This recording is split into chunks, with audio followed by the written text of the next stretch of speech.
What is shaking? It's been far too long since we've been in the backyard. I love being in the backyard. What I love even more is having a good friend of mine join me in the backyard, Mike Silver of The Athletic. I always say, Mike, that's one of the best things about doing the radio for almost 30 years was getting to meet everybody and create friendships. And I certainly count you as one of those. So I appreciate you making the drive and coming down and enjoying the backyard with me. Well, first of all, I think we met in college because, unfortunately, as you know, I grew up with one of your college teammates. Yep. So I think at Harmon Gym, probably you had to deal with me. Probably. And then I couldn't hear you, though, because we were kicking your ass. Yeah, well, I have a story about that. And then actually, we, I know pretty early on, Kerr came in.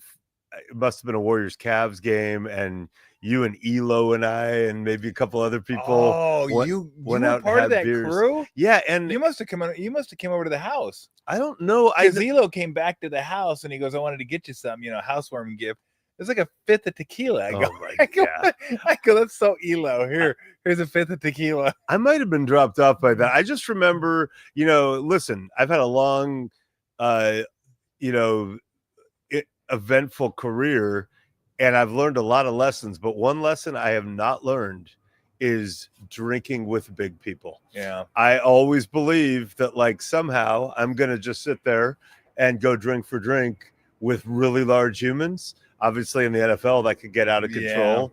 Yeah. NBA could get out of control. The body weight catches up to you. It's physics. And I did go to Cal. I did not absorb that lesson. But okay, let me start this off because in college, it's going to take a while to get to the story, but I'll flash it back. You squared off at one point with this guy on Cal named Eddie Javis, who was he was like the 11th or 12th guy on the team.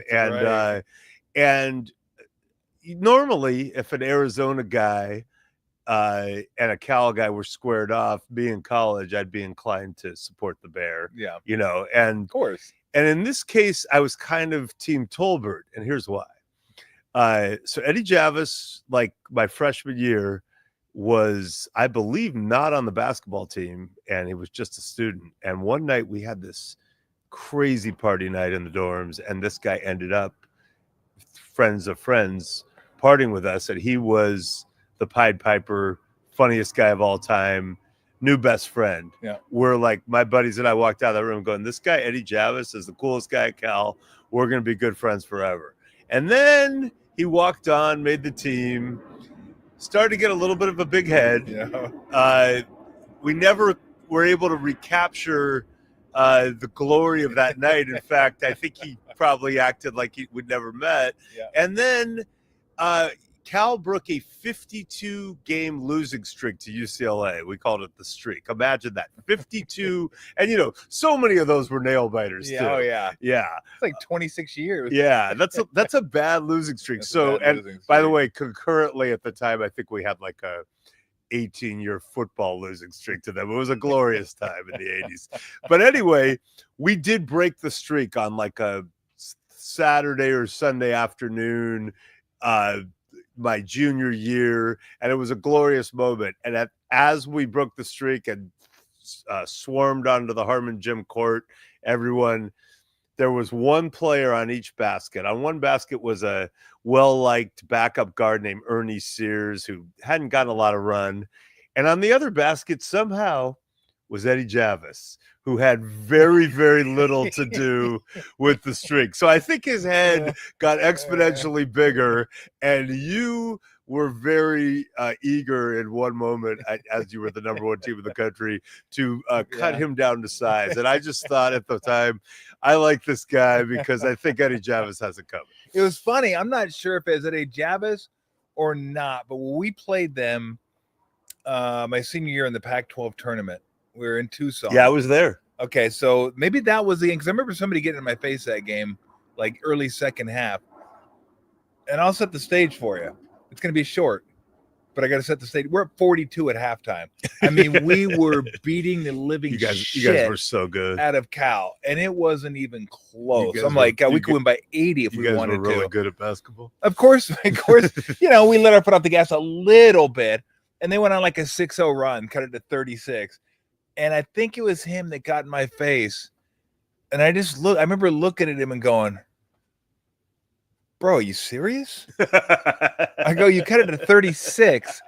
I go, if we finish the game out shooting left-handed, we're going to win. I go, you guys aren't even I go, just go away. Your backup point guard was a future perennial major league all-star. Yeah, Kenny Lofton. You had, was Harvey Mason on that bench? Harvey Mason was on the bench. Judd Bushler was on the bench. Judd Bushler, 10-year NBA guy? Yeah, Kenny Lofton. Obviously. On the bench. You had, didn't you also have Joe Turner on the bench? Joe Turner on the bench. Oh, my God. Yeah. We had a squad that year. And you had 2 McDonald's All-Americans, Sean Elliott, Craig McMillan. Yeah.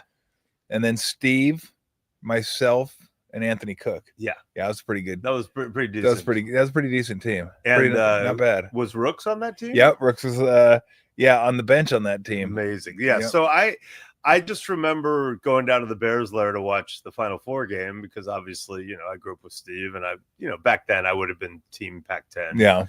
As long as it wasn't Stanford, SC, or UCLA, probably. Yes. So I was like, you know, and you guys, listen, that Oklahoma team was good. They were good. You guys did not play your best game. No. It happens. But what are you going to do? But what a great team, man. And I saw the whole evolution because obviously, you know, I was a freshman with Steve. And then so that was a 5-year evolution of, you know, because Lute had taken over, I think, 1-26 or something crazy. Yeah, they were awful. Yeah. They were just awful. I think Snowden might have been the coach before Lute, and then Lute came in and turned it around. And then we got to the Final Four, and 6-7 years later they ended up winning the national championship. Was that the Damon Stoudemire team? Who won the national? That was the Mike Bibby. The Mike Bibby team. Miles Simon. That's right. I think Bibby, Jason Miles Terry. Yes. Was on that. That was a good squad too. But I think they were 5th in the Pac-10 that year. Yeah, Cal got to the Sweet 16 that year after Ed Gray got hurt in the last game. Ed Gray, dunking. Good player. And Tony Gonzalez led us to a couple of upsets. And we were playing North Carolina literally up 8 with 3 minutes to go. And it was your classic, like, Cal must have gone, like, there was a timeout. They must have sat in the huddle going, guys, we're up 8 on North Carolina because they played like it after that. They were like, and then I think you beat North Carolina after that to go to the Final Four.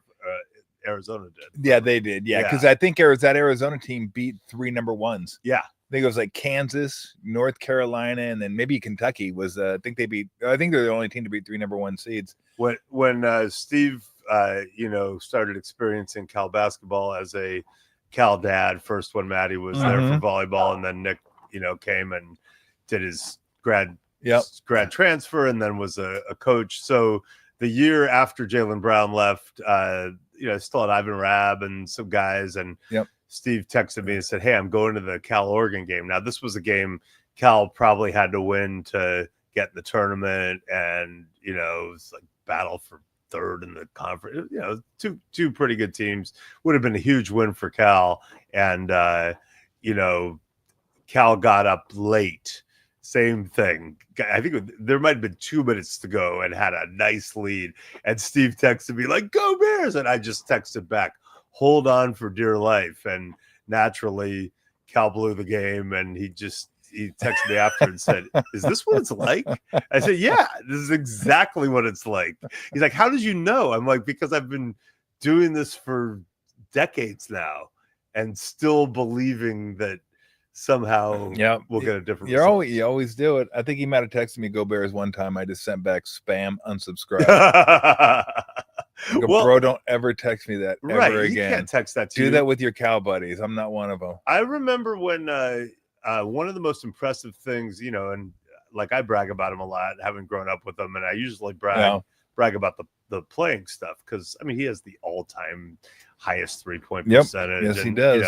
And all that. So I usually defend him as a player, but the one thing I thought that he's done that maybe is the most impressive thing basketball-wise is he was announcing on CBS as Arizona in an Elite Eight game blew the game in the last couple of minutes and lost. And I just remember saying, if that was me in a Cal game, I don't care if it's national TV, I would have started dropping MF bombs and crying and screaming. And he's like, I was thinking it inside, but the fact that he was able to handle that and not betray his sheer meltdown, I thought was incredibly what impressive. A professional. See, I think the most impressive thing he didn't actually do it. He was just a part of it. Was I think 1 year on 2K, he was the announcer, the coach, and a player. That is you're the announcer, you're the coach, and your player is playing for you. I go, that's pretty sweet. I go, hey, can you get me on your team? Play me more. I'd like to get us some shots, please. That's I mean, that is like, you'd have like Twilight Zone. Like I stuff. know, like now Everett psychedelics are in, but like if somehow Steve could indulge in psychedelics and then experience that would be, you would see it. There'd be a portal to another universe or something. All right, let's get to a little football. Yeah. Let's start off with the big story of the week. Micah Parsons traded. Again, you don't get these trades very often. I think the last one I can remember that was like of this proportion was probably Khalil Mack, when he got traded from the Raiders to the Bears. I mean, obviously the same team with Herschel Walker many years ago. And I want you to get into it because you pointed out in your article in The Athletic, like when Jerry was saying, don't lose any sleep over, you're like, not so fast. I think dream on were the words you actually used. Actually linked to the Aerosmith official video. Can we file this? I mean, could this be filed under the heading Jerry Jones hubris? Yeah. And I've defended Jerry Jones for years and years. I know him really well. Yep. One of the ways I defended him always was he's all in on this. He doesn't have other businesses. Yep. He desperately wants to win, and he's trying really, really hard in his way. But the last few years, it hasn't really reeked of that. And, people get old, stuff changes. I don't know. I just know that, okay, let's go all the way back. Okay. First of all, you draft Michael Parsons. He turns out to be fantastic. Now, maybe they know him better than any of us. He's their player. I'm sure he's got some pain in the ass elements. He did a podcast. Everyone does. Yeah. But they were in, a mindset where like, we're trying to pay this guy.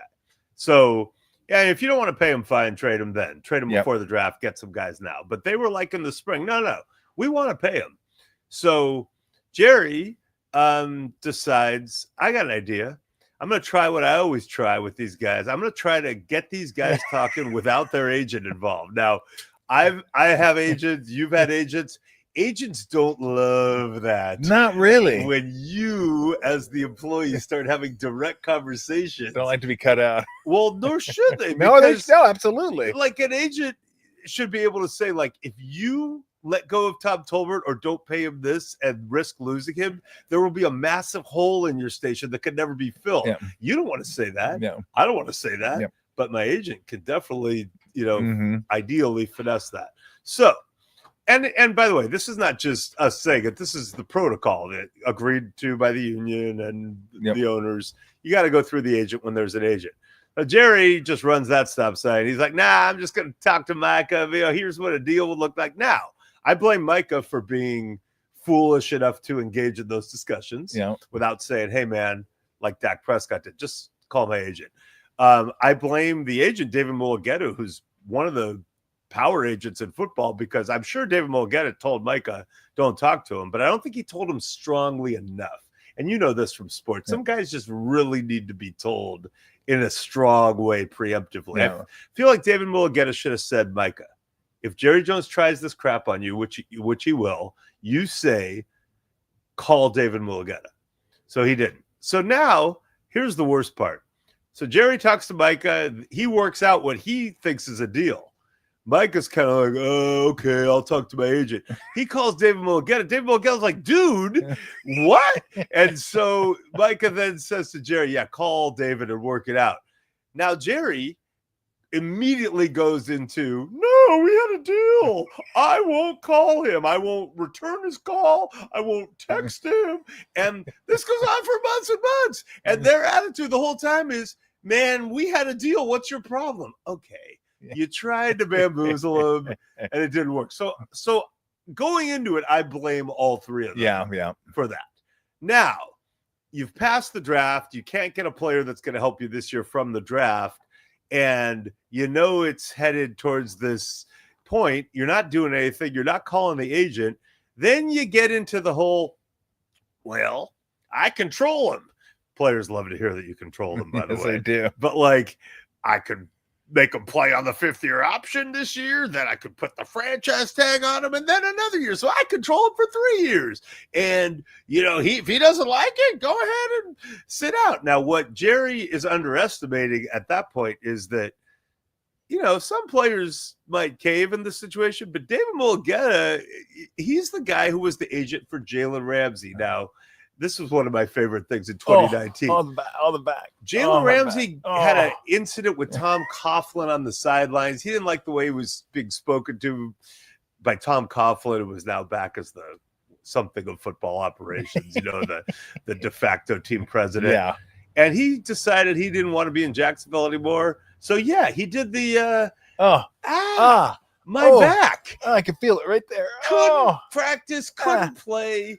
Finally, the Jaguars were like, we got to get this guy out of here. They traded him to the Rams. Yeah. On the flight from Jacksonville to L.A., a miraculous thing happened. Amazing. I think like there must have been like some weird alignment of his back because he practiced and played the entire year. Yeah, first class seats are amazing nowadays. They can do that type of thing. Those sleeper seats. Yeah. So so that's Micah Parsons now in training in all through the summers. Like, man, my back. So yeah, Jerry could have been like, you have to, you know, play on the 5th-year option, and Micah could have been like, cool. Oh, by the way, I'm hurt. My back hurts. You know, sorry. Every week. So I think finally it got to the point where Jerry started to realize like, it's not going so great. By the way, Jerry helped inflame it by going on Michael Irvin's podcast and describing what happened when he tried to bamboozle Michael, and then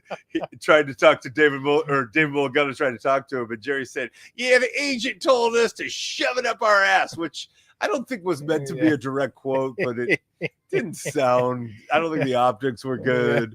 So anyway. Finally, the Cowboys hit critical mass. And to their credit, they got a pretty good package under the circumstances. And they got Kenny Clark, a player who could help them now, along with the 2 first-round picks. But he's 29, going on 30. He's coming off an injury, and he plays inside. Michael Parsons is 26, plays, you know, the second most important position in the sport. And, you know, obviously is considered one of the pure game changers. And then I think the funniest part was Jerry Jones up there at the podium trying to tell everyone this was the plan all along, and here's why. We won this trade. Well, I think you hit it on the head when you said they got a good deal under the circumstances. Right. It could have been a better deal, but at this point, this is what they were left with. So let's go to the Green Bay part of it, because this is not a deal that Green Bay does. Like, this is one of the last teams I would have thought would do a deal like this. Green Bay just does not do these type of deals at all. They did a lot of money. It was like 180 something and 130 something guaranteed for 4. Where does this put them now? Because you got Philly up there. Green Bay, I think, was going to be up there anyway, right? And Detroit was probably going to be up there. Maybe the Niners, if they could ever get a wide receiver, and we'll talk about that in a minute. But this has got to put Green Bay right up near the top, doesn't it? I think so. Now, football's tricky. And listen, I talked about how there's some lessons I don't learn. Like, remember the Eagles' dream team with Michael Vick and them and Nnamdi and all that? No one has ever fallen harder for a team than me for the dream team. I was like, oh my God, they are going to win the Super Bowl. This is the greatest offseason ever. I remember that. And it was less of a dream. It was more like an anxiety dream. Yeah. Did not go well.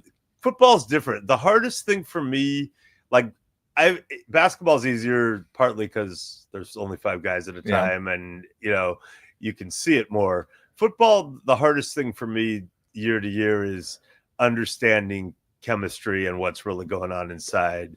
You know, it's a sport where guys are bending their arm back, you know, 270 degrees and just doing irrational shit. So there's got to be something behind that collectively that gets a team to the point where they will do those things more regularly for one another. Mhm. Is it because of what the coach said? Is it because of brotherhood? Is it because they just have more crazy people? Something usually is happening chemistry wise that makes those teams greater than we can see. That's why it's not always sustainable year to year. So, on paper, yeah, you add Michael Parsons to the Packers and you go, yeah, you put them right up there. Obviously, the Packers are thinking that. Jordan Love to me is one of those guys who, because football with the way the cap is, if you're going to pay a guy, you either want a guy in a rookie deal, or if you pay a guy, you want him to be transcendent. Yep. And anything in the middle is scary. You pay him because he's better than what you had, but you're just not sure if he can make up for the other weaknesses caused cap-wise. Yep. And Jordan Love is, to me, right at kind of at the bottom of that middle so far. Yep. He's looked good, but he hasn't really done it in big games a lot. I think back to that 49er game in the 2023 playoffs, which was there for the taking. He had a chance to drive them down at the end after they kind of let the game slip through their grasp. And he threw an interception, I think, on first down. To Greenlaw. Yeah. And then Greenlaw decided to get up and run, and everybody's going, what the let's fuck it out. He's like, woo, I'm going to score, baby. That was a really weird one for me because that sensibility, which I know is wrong, you should just go down, was offset by my pure love for Greenlaw as a player and person. I love him too. Such a Greenlaw fan. So I was just like, yeah, he really should go down, but God, it's so fun to watch this. Yeah. It would have seemed a lot less fun if he'd have fumbled, but he didn't. Here's the thing, because I'm wondering the same thing about Jordan Love, because I don't have any questions about, I think the line's solid. Jacobs was a real great. I mean, it's a fantastic pickup for them. Play calling is really good with LaFleur. I like LaFleur a lot. And by the way, I will ask you about your book at some points, because I love that book. I read it, and it was a really, really fun book to read and kind of get insights to all those guys that are friends and now competitors. But they draft Golden, they got Reed, they got Wicks, they got Dubs, they got Kraft. They got the other tight end. I can't even think of it. I mean, they got tons of weapons. So if Love is just good, doesn't even need to be great, and now you add Parsons, who's going to elevate the whole defense by putting pressure on the opposing team, I think they're going to be right there. But again, I'm not willing to say I know what Love is quite yet. I don't. Don't take that. I'm not talking about. Don't take that one. I'm not willing to say I know what love is. I'm not talking about my private life. Yeah, I'm talking about the quarterback. Yeah, you mean capital L. Well, I mean, Lori may say no. You got it right the first time. Does any of us ever really know? I mean, do we? Really? I don't know. Well, I do. I do know what love is, and it comes in a 16-ounce can. Hey, can you get us a couple beers, man? Now that's called a segue. Do you like that? And get Mike middle rack, far right. That's where I put the Pilsners. I don't care. You did. I bought them all. It's like, here's what this is one of my biggest pet peeves of all time. When you go traveling with somebody, and I just went traveling with one of my friends, one of my dearest friends from Denver, Steve, and he only did it one time. And he didn't really even do it. I kind of made it seem like he did it. But when you put in your playlist, like you hook your phone up to the Apple CarPlay and you're playing your playlist, and then you go, oh, this song's killer. But well, fuck, it's your playlist. You're gonna think every song's killer. You don't need to tell me. Like, I know that. And then when people do it over and over and over again, it's like, stop telling me this song's sweet. Hey, let me tell you about my book, by the way. It's killer. It's on your The Why is Everything. It's available everywhere. And Tom, it is killer. God. This song's a fucking banger. We should do a whole thing. Like, hey, tell me about your Arizona career. Yeah. Oh, I was amazing. Yeah, it was killer. I was amazing. I wrote some great articles back then too. They're incredible. Absolutely incredible. Well, cheers to you and your incredible writing skills. Thank you. What kind do you have? This is a West Coast Pils. I have a Hold Me Closer, Tiny Dance. Oh, that's beautiful. That's Cellar Maker. And you got a Russian River Pilsner. God, we should have sponsorship. That is very good. Well, we're gonna. That's kind of the goal. Got to be honest with you. Is like get some craft beers to sponsor the show at some point, because it fits like a glove. It really does. Yeah, it does. It just boom. I love my craft beer and all that. And the Russian River is fantastic. Absolutely fantastic. What beer were you? What was your go-to beer in high school and college? Was Shoot, I didn't drink in high school until like my maybe last month. Wow. Yeah, people probably think I was like drunk in 8th grade. Like I wasn't. But in college, I mean, obviously Coors Light.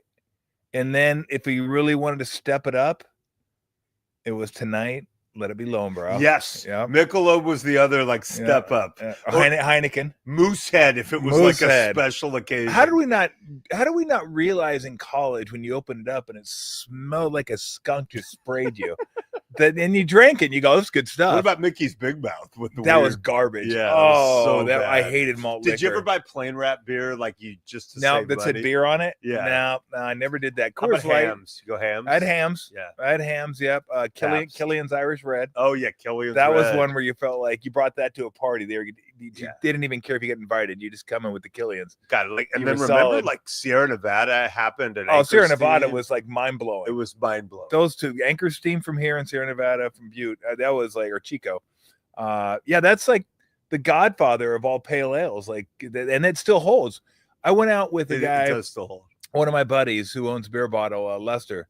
He owns Beer Bottle? Yeah, we went to a bar over here, Lucky 13 in Alameda, and we both had a Sierra Nevada on draft. They got all kinds of really cool beers and then Sierra Nevada. So we had a Sierra Nevada, and we both decided this thing's still incredible. Yeah. Like it's still, Sierra Nevada still holds like 30 years later as just an incredible beer. Is Red Hook gone? Can you still get it? I haven't had a Red Hook in forever. Me neither. I haven't had that in forever. Yeah, but Sierra Nevada still holds. Anchor still holds. It will rest in peace. Well, if it's yeah, Anchor still holds, you can find it. By the way, Guinness still holds. Miracle. Yeah, beer. Guinness good. Guinness good. Miracle I like Guinness. Red Hook, yes. Red Hook still around? Still, yeah. Up in Seattle, probably. Huh? I'm a big Manny's Pale Ale when I'm in Seattle. Georgetown Manny's Pale Ale. Huh. I'll put it up against anything. I don't know if I've had one. Yeah, of those. you're gonna need that. Okay. Next time you're in Seattle. Okay. Well, if they ever get a team back there, then maybe I'll head to Seattle. They tried to steal the Sacramento Kings, but did. KJ saved them. I think they're going to get there. I think they'll get their team eventually. I hope so. I think they'll get their team eventually. All right, let's get to the Niners and what's going on with Juwan Jennings. Because Niners could kind of use a receiver.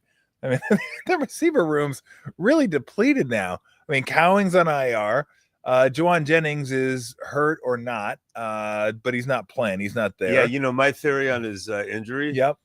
I think if you took like big stacks of cash and massaged the calf like vigorously and kept dropping those stacks and adding more, You think that would do it? I think it would just heal right up. Yeah, that's my guess. You're probably right. Ayuk probably won't be back till middle of the season. So it's what? It's Pearsall. Watkins is hurt. He had the high ankle sprain. Yeah, they got a and then Robinson's out for 3 games. They got a who's who of like who's who promising guys from 2021 who are past their prime on paper. Marquez Valdez-Scantling, Russell Gage, maybe Kendrick Bourne. That's right. They're gonna work him out. Sky Moore. Yeah. I thought you said Scotty Miller. They should get him too, though. Yeah, I believe last time I saw Sky Moore, he's catching a touchdown against the Eagles in the Super Bowl that they won. Didn't he have a big punt return in that game too? That's a good question. I don't remember that, but I know he had the touchdown on that little like deacon, and he went back to the corner. He caught one of those, and then the guy from Florida. Extra K or extra Y in Sky Moore? I think it's extra Y, right? Extra Y, yeah. He leaves you asking why twice. It's like a vodka. Yeah. Sky Moore vodka. 2 Ys. That's an endorsement deal waiting to happen too. Yeah. So how do you see this playing out? Because it seems pretty apparent the Niners are not inclined to give him any more money. And I see both sides of this, Mike, because he outperformed his contract. But as I said earlier in the summer, I was like, yeah, he was the number 1 receiver for the Niners. He had a really good year for him. They had 6 wins. So it wasn't like he helped him win a bunch more games. And you know what? I'd love to help you out, but geez, we can't keep doing contracts every summer. Like if we gave you an extension last summer, we're going to be less inclined to give you one the following summer. But I understand his point of view. I may never get this chance again to get some money here because I may go back to being the 3rd receiver next year. So, and it always comes down to leverage. And right now, his leverage today is the best it could ever be. Yep. They have no one else. He probably is underpaid a little. Yep. They have 42 million of cap space or something, and I know they're trying to save cash, and it's easy for me to just spend Jed York's money, and he doesn't want it. You know, he wants it reined in a little after they went all in again last year. But they are in a little bit of a pickle, and his leverage will go down once the games start, because after 3 weeks, DeMarcus Robinson comes back. Ayuk is going to eventually come back. You know, maybe Sky Moore starts picking up the offense. You know, all that happens. But I always think in these situations, Band-Aid. They're not going to be able to do another long-term deal that he likes and that they're willing to do. But is there a way to throw money at the problem and just be like, okay, fine, we'll give you an extra, you know, $4 million in easy incentives, or just something that will make him feel good right now and that is palatable, gets him on the field. So I'm hoping there's a Band-Aid, but he might want so much that Band-Aids aren't in play either. Like Trey Hendrickson and the Bengals just did a Band-Aid. Basically, it was like, okay, we're not going to give you the long-term deal you want. You don't want to play on this crappy deal you have now. Let's just Band-Aid it for a year. And we could franchise you after it, but probably you know and we know that you're going to go be a free agent after this. So I would root for the Band-Aid. Yeah, that's what I was thinking. So where are you at with the Niners this year? I mean, they got the star power. They still, as far as like the top 5 or 6 guys, they might have the most star power in the league this side of Philadelphia, I guess. Other than that, it gets a little thin. You're counting on a lot of rookies to come in and perform, and kind of counting on, you know, Brock Purdy to be Brock Purdy, which I think he's going to be. I mean, I think it's so funny that every game they play is a referendum on Brock Purdy. I'm like, aren't we over that yet? I think locally we mostly are. I know, it's like he got drafted 3 years ago. Who cares if we got drafted? But people still bring it up. It's amazing. That schedule's easy. I think. I don't want to say it's easy, because you never know who's going to be good this year. The teams last year with the bad schedules. So I want to go on a riff here on the schedule. Go ahead. Okay, so I'm not one of those look at the schedule guys because of what you said. You never know. There is a 50% playoff turnover rate over decades, so you really don't know. That said, in this rare case, this has happened 3 or 4 times to me since the schedule came out. A prominent NFL person, either front office or coaching, has said to me in a conversation about something else, hey, how many games do you think the Niners are going to win next year? And I can hear in their voice, they're thinking 7.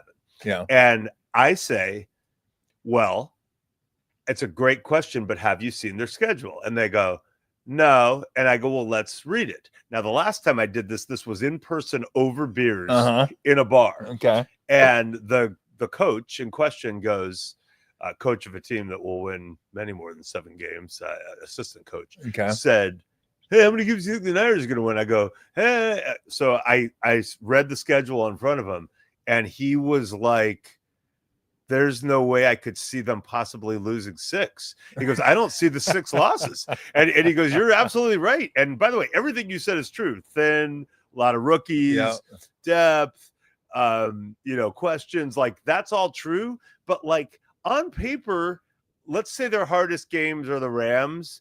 Their next hardest game on paper is at Texans. At Texans. Maybe at Tampa. So we don't know. It changes. And if they play like they did last year, they'll lose a lot.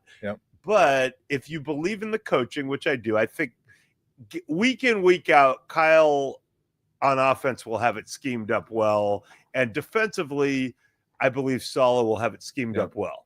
So you're going to have, if nothing else, you're going to push every week or be better on scheme 17 times. We like the quarterback. We think he's very good, and presumably ascending. If McCaffrey and Kittle and Trent Williams are healthy on offense, you figure you're going to get productivity. They always find other guys to run the ball. They always find guys to kind of catch it.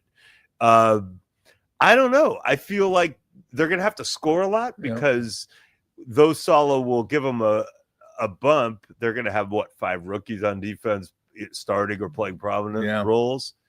I think there is to me, they seem like, win a bunch of games, host a playoff game, maybe, or get in the playoffs and be favored, and then they either are peaking at the right time or they get revealed in the playoffs as like, oh yeah, they won a lot of games, but they just got beat by some 6th seed or something. Yeah.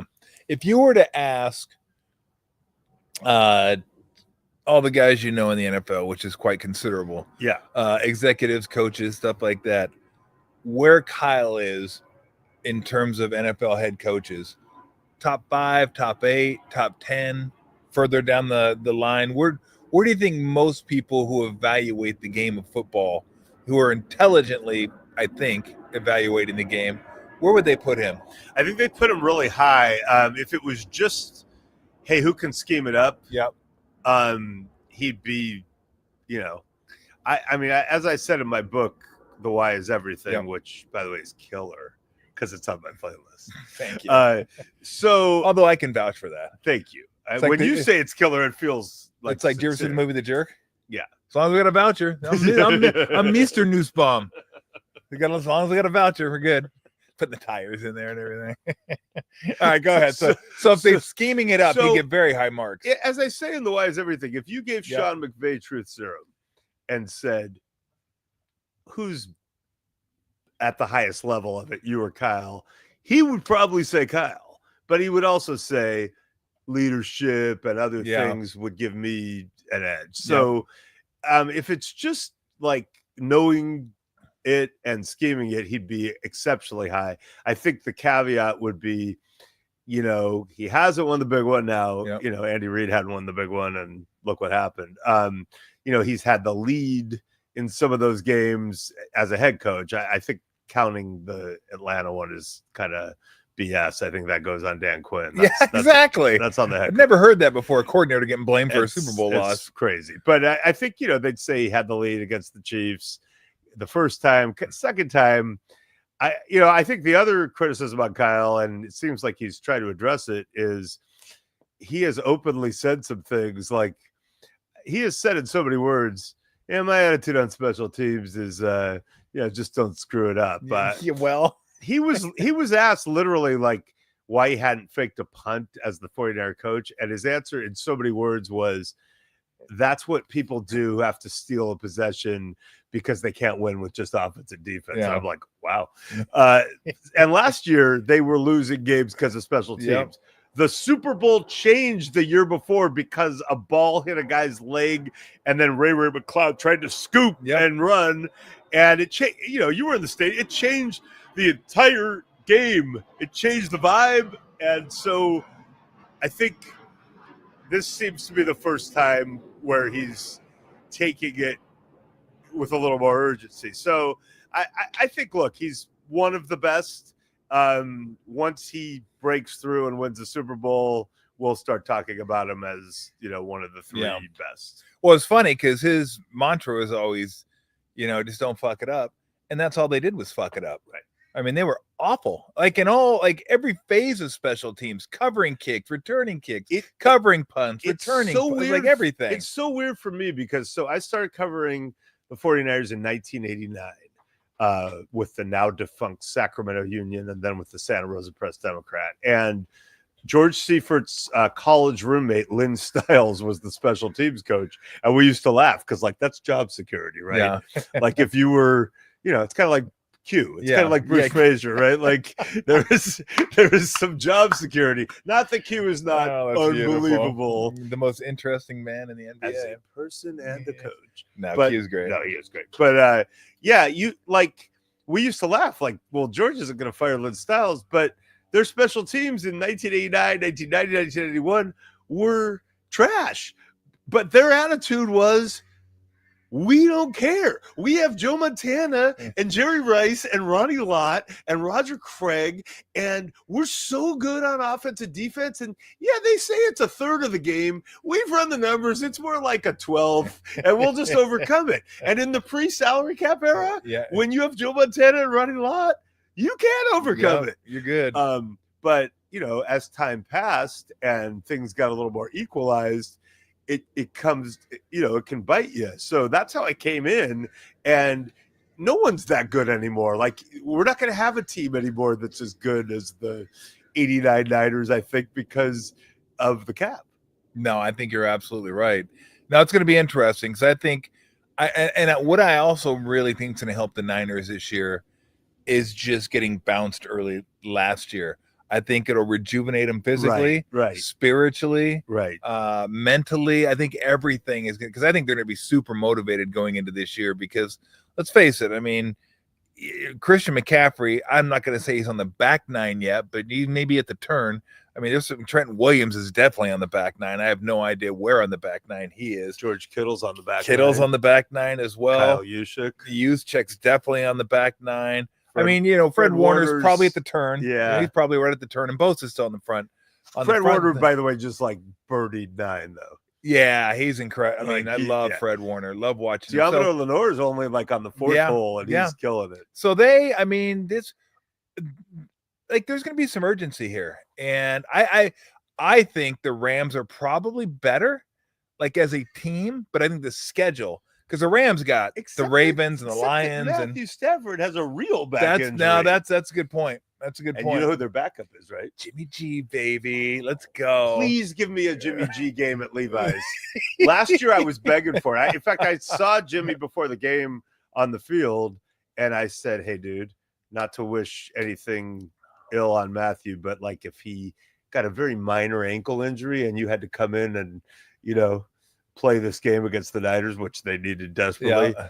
As a journalist, I would hate it. So be ready.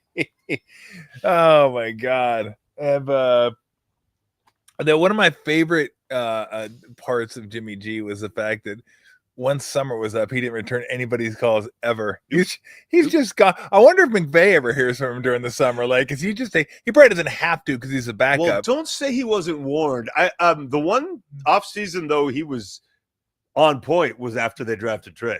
Yeah, that's a good point. He was like, they were like, man, Jimmy's here all the time.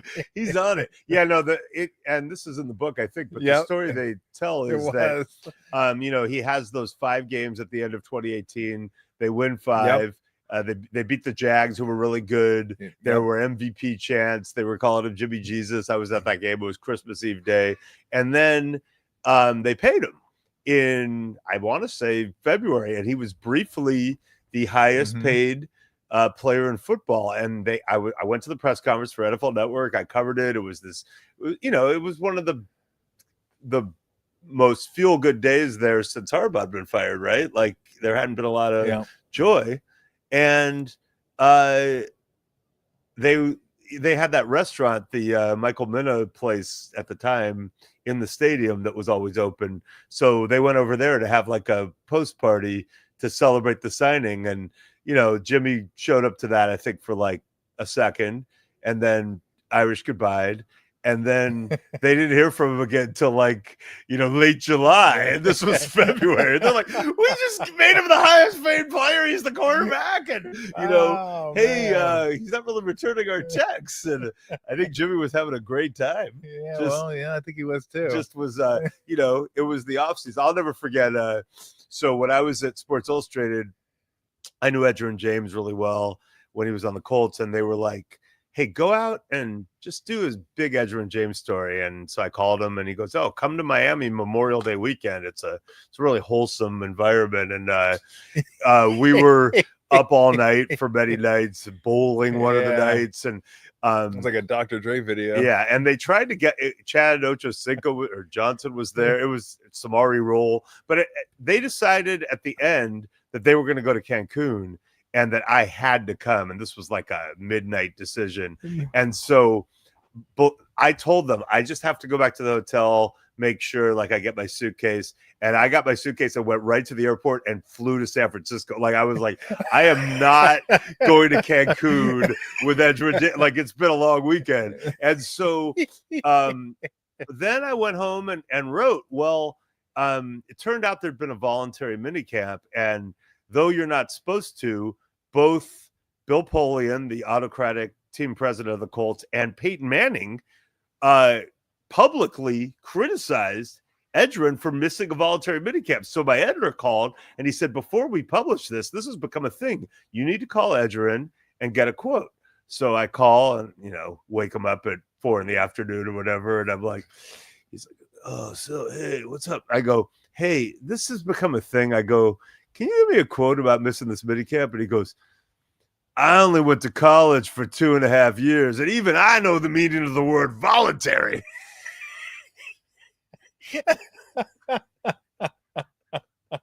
That's a quote. Thank you. That's a quote.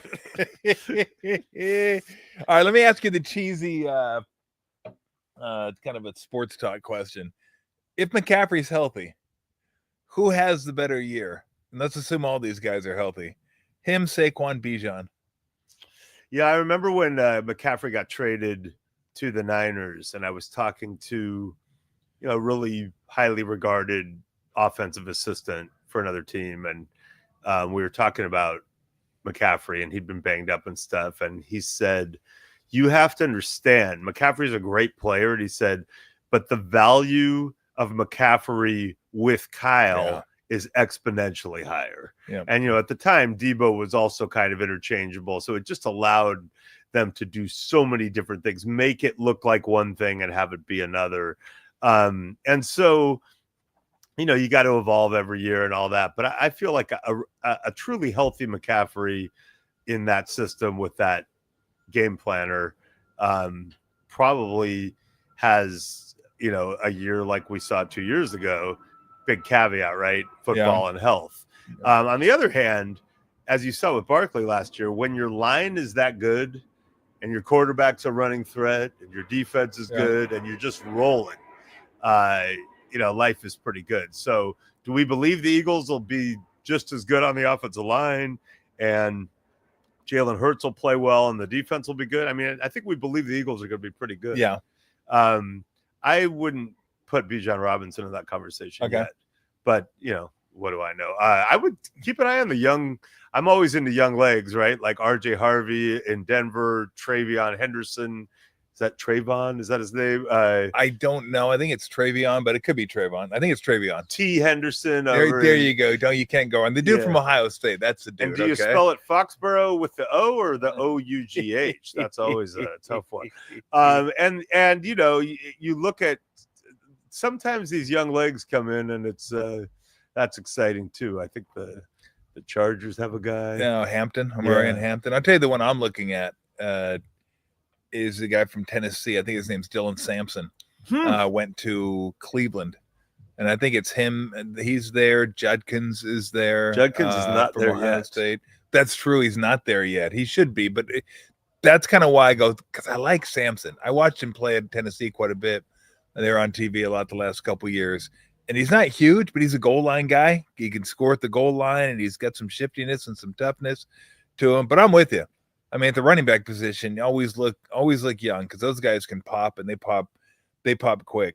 All right, I wanted to ask you about the your neighbor's party, man. That loud music going on. They do? That was cool. I mean, maybe it was just a car driving by. I think it was a car. Yeah, my neighbors don't party at all. I'm the one that plays loud music around here. I love there's a line in one of the 90s Jay-Z songs where he's talking about something and he goes, softer than my next door neighbors. I'm like, what a great way of saying, yeah, I don't live in the hood anymore. Yeah, just nice and quiet around here. So you spent draft night with the Jaguars. Yeah. How was that experience? 2 nights. Did you? Yeah, 2 nights. Yeah, I have this weird ability to charm people into letting me into draft rooms, and I did it a bunch with the Rams in both St. Louis and LA and a couple other places over the years, but it had been a minute.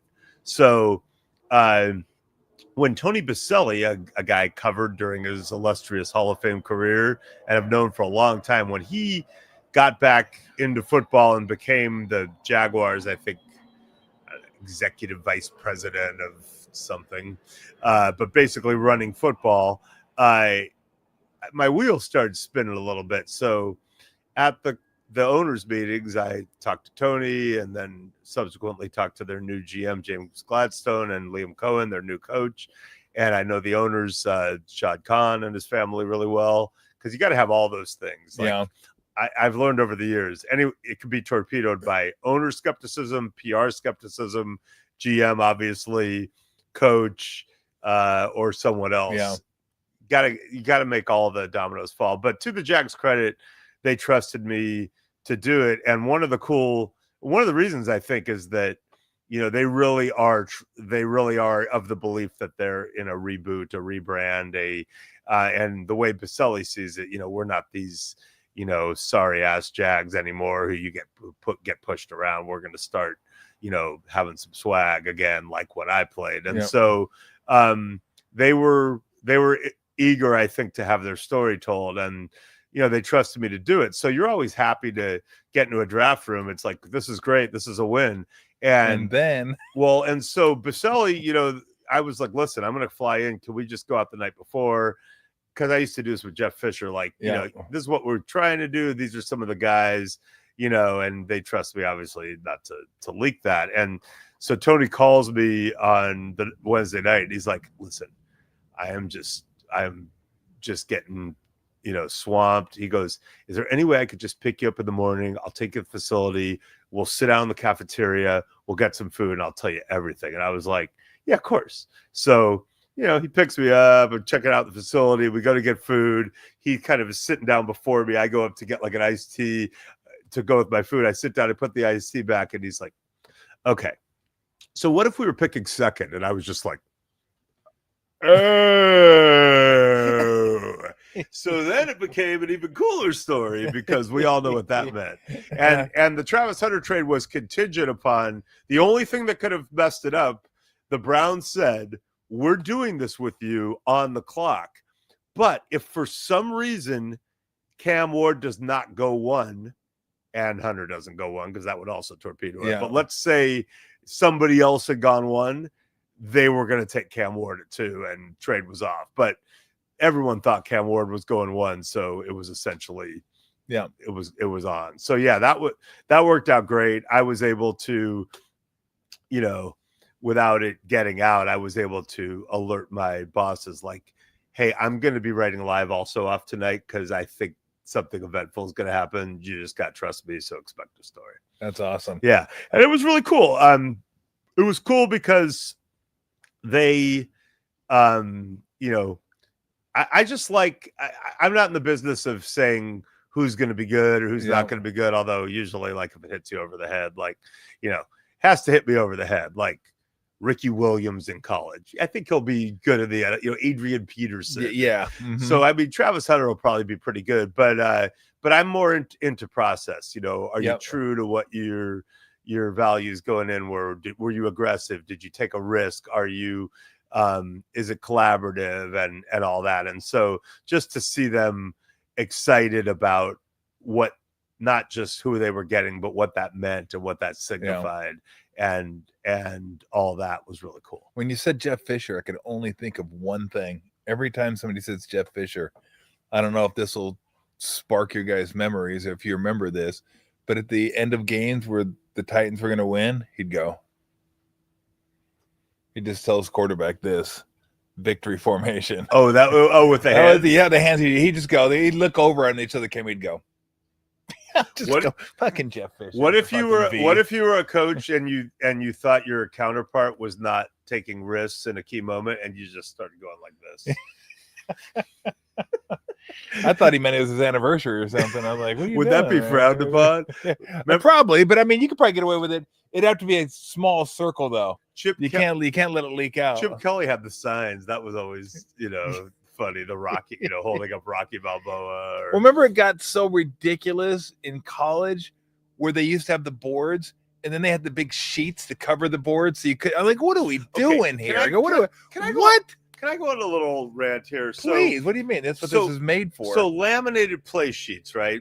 Coaches have these laminated play sheets with all the plays on them, and they call plays into the headset or say things. So now I'm a coach and I'm covering my lips because I don't want you lip reading with my play sheet in this era where you could screenshot that, enlarge it, so you can see the names to all my plays, but do not read my lips. Read my lips. I mean, shouldn't you be covering the play sheets with your lips? I mean, it makes no sense. It's like when Michael Vick way back when got busted because he had a water bottle that unscrewed. It was a fake water bottle, and he stashed his weed in this compartment of a fake water bottle. He got caught at airport security. And my line was, it would be smarter to hide a water bottle inside a giant bag of weed because they're looking for water at the airport security. You're hiding your weed in the one place that they're actually trying to find. Oh my God.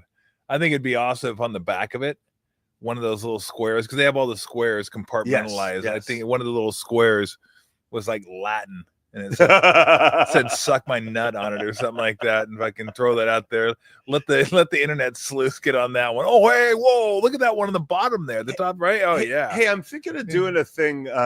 So I was at the Patriots Commanders joint practice a couple weeks ago, and Mike Vrabel, who I've known for a long time, there was a skirmish, and he dove in to the pile and got involved and got a bloody face. I saw that. And so I decided, because my sons and I have talked about this over the years, and I'm like, I want to do a hypothetical tournament of all the coaches fighting, and then do one for GMs also. Okay. And so I ran it by Vrabel, and his first reaction was, well, I mean, first of all, how many coaches have actually been in a fight? I was like, wow. So he's coming with the swag. And then he goes, and how many actually could fight? He goes, I think, it's a pretty small pool. So I'm thinking of doing this for the Athletic, and it's changed over the years, but this year I think I have my 4 number 1 seeds.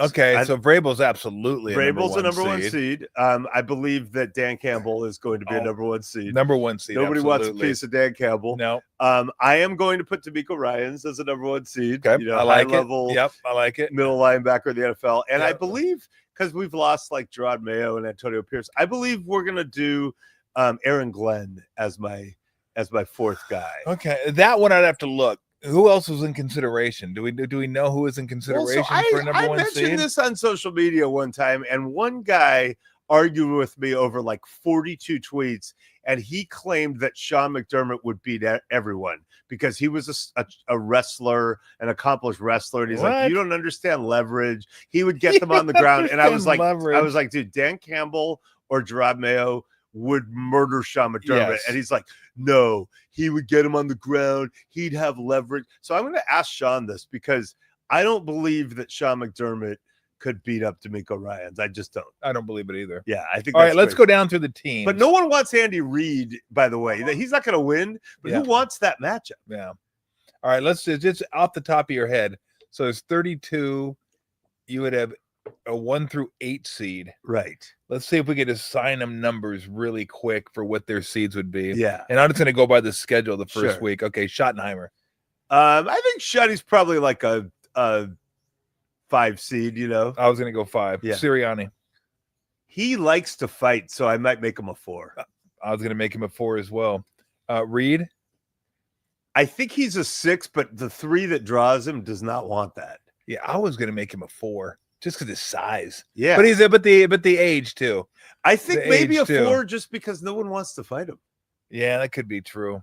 Oh, I think this guy's a 2.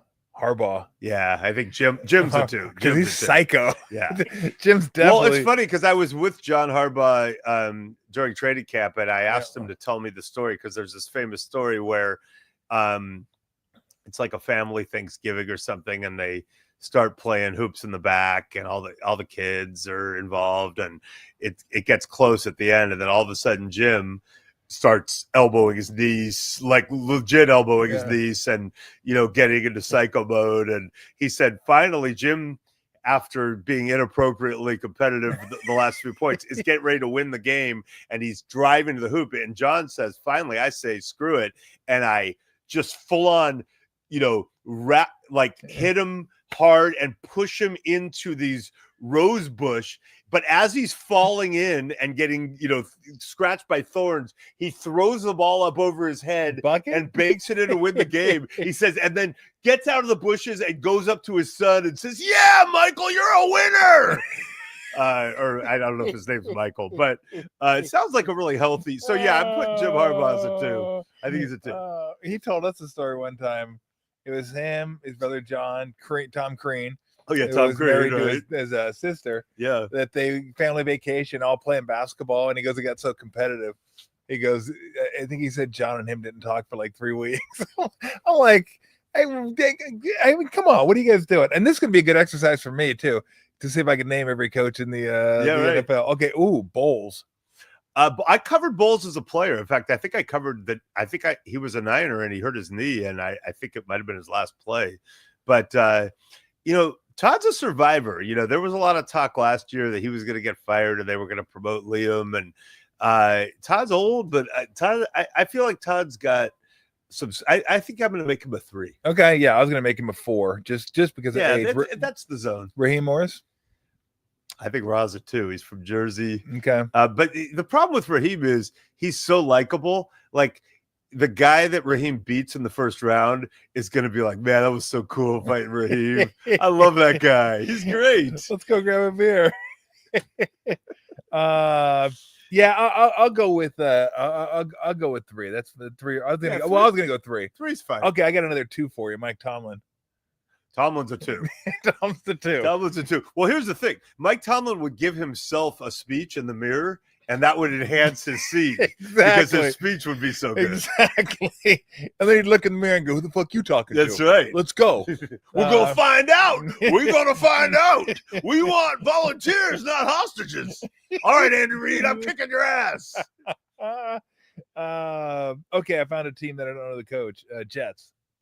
Aaron Glenn.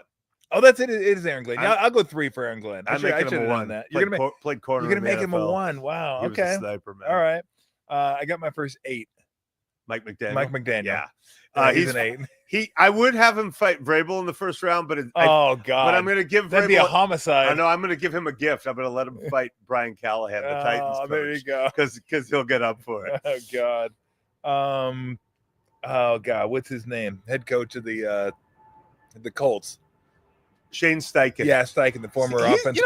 He's not a I give him like guy. a 3 or 4. I think he's a 4. Yeah. Steichen's he's pretty fiery. Yeah. Pretty fiery. Canales. Yeah, Dave Canales is tall. Okay. But I think he's got a little bit of a pretty boy thing going. I think I'm going to make him a 5. I was going to make him a 6. 6 is fine. Okay, Liam Cohn. He's thicker than you think. Is he Irish? Yeah. If he's Irish, they got to. I mean, he's not there's Jewish. Nobody. There's if you added there's nobody who's Irish. It should be higher than a 4. Right. I mean, that's who they are. You kidding me? There's 2 things I can count on from my Irish relatives. 2 things that I'm gonna make him a 4, just for the heck of it. I think 4 is fine. Daboll. I think Daboll's at this stage of his career is probably a scrappy 6. That's what I'm thinking. 6. I love that we're doing this. Yeah, Quinn. By the way, this is going to live on YouTube, right? Exactly. So, because when I do my actual bracket, yeah, I'm going to have to send it to you. Dan Quinn is, I did text Quinn after the Vrabel thing, and I said, if you had also gotten in the pile, it would have been the greatest joint workout ever. And he said something like, I would have gotten my ass kicked. It's really hard to type this, but I know my place. like it killed him. I think Quinn's a solid 5. I was going to give him a 5 too. I thought about 4, but then I thought think he was a 4. It was a well. I couldn't make him a 4 because nobody wears their hat backwards. It's over 40 gets a 4. You got to be a 5. It's like, bro, turn your hat around. This has become a thing. The backwards hat thing. I'm just glad I'm not wearing one backwards. Oh man. Okay, now God, I like this coach too, Gannon.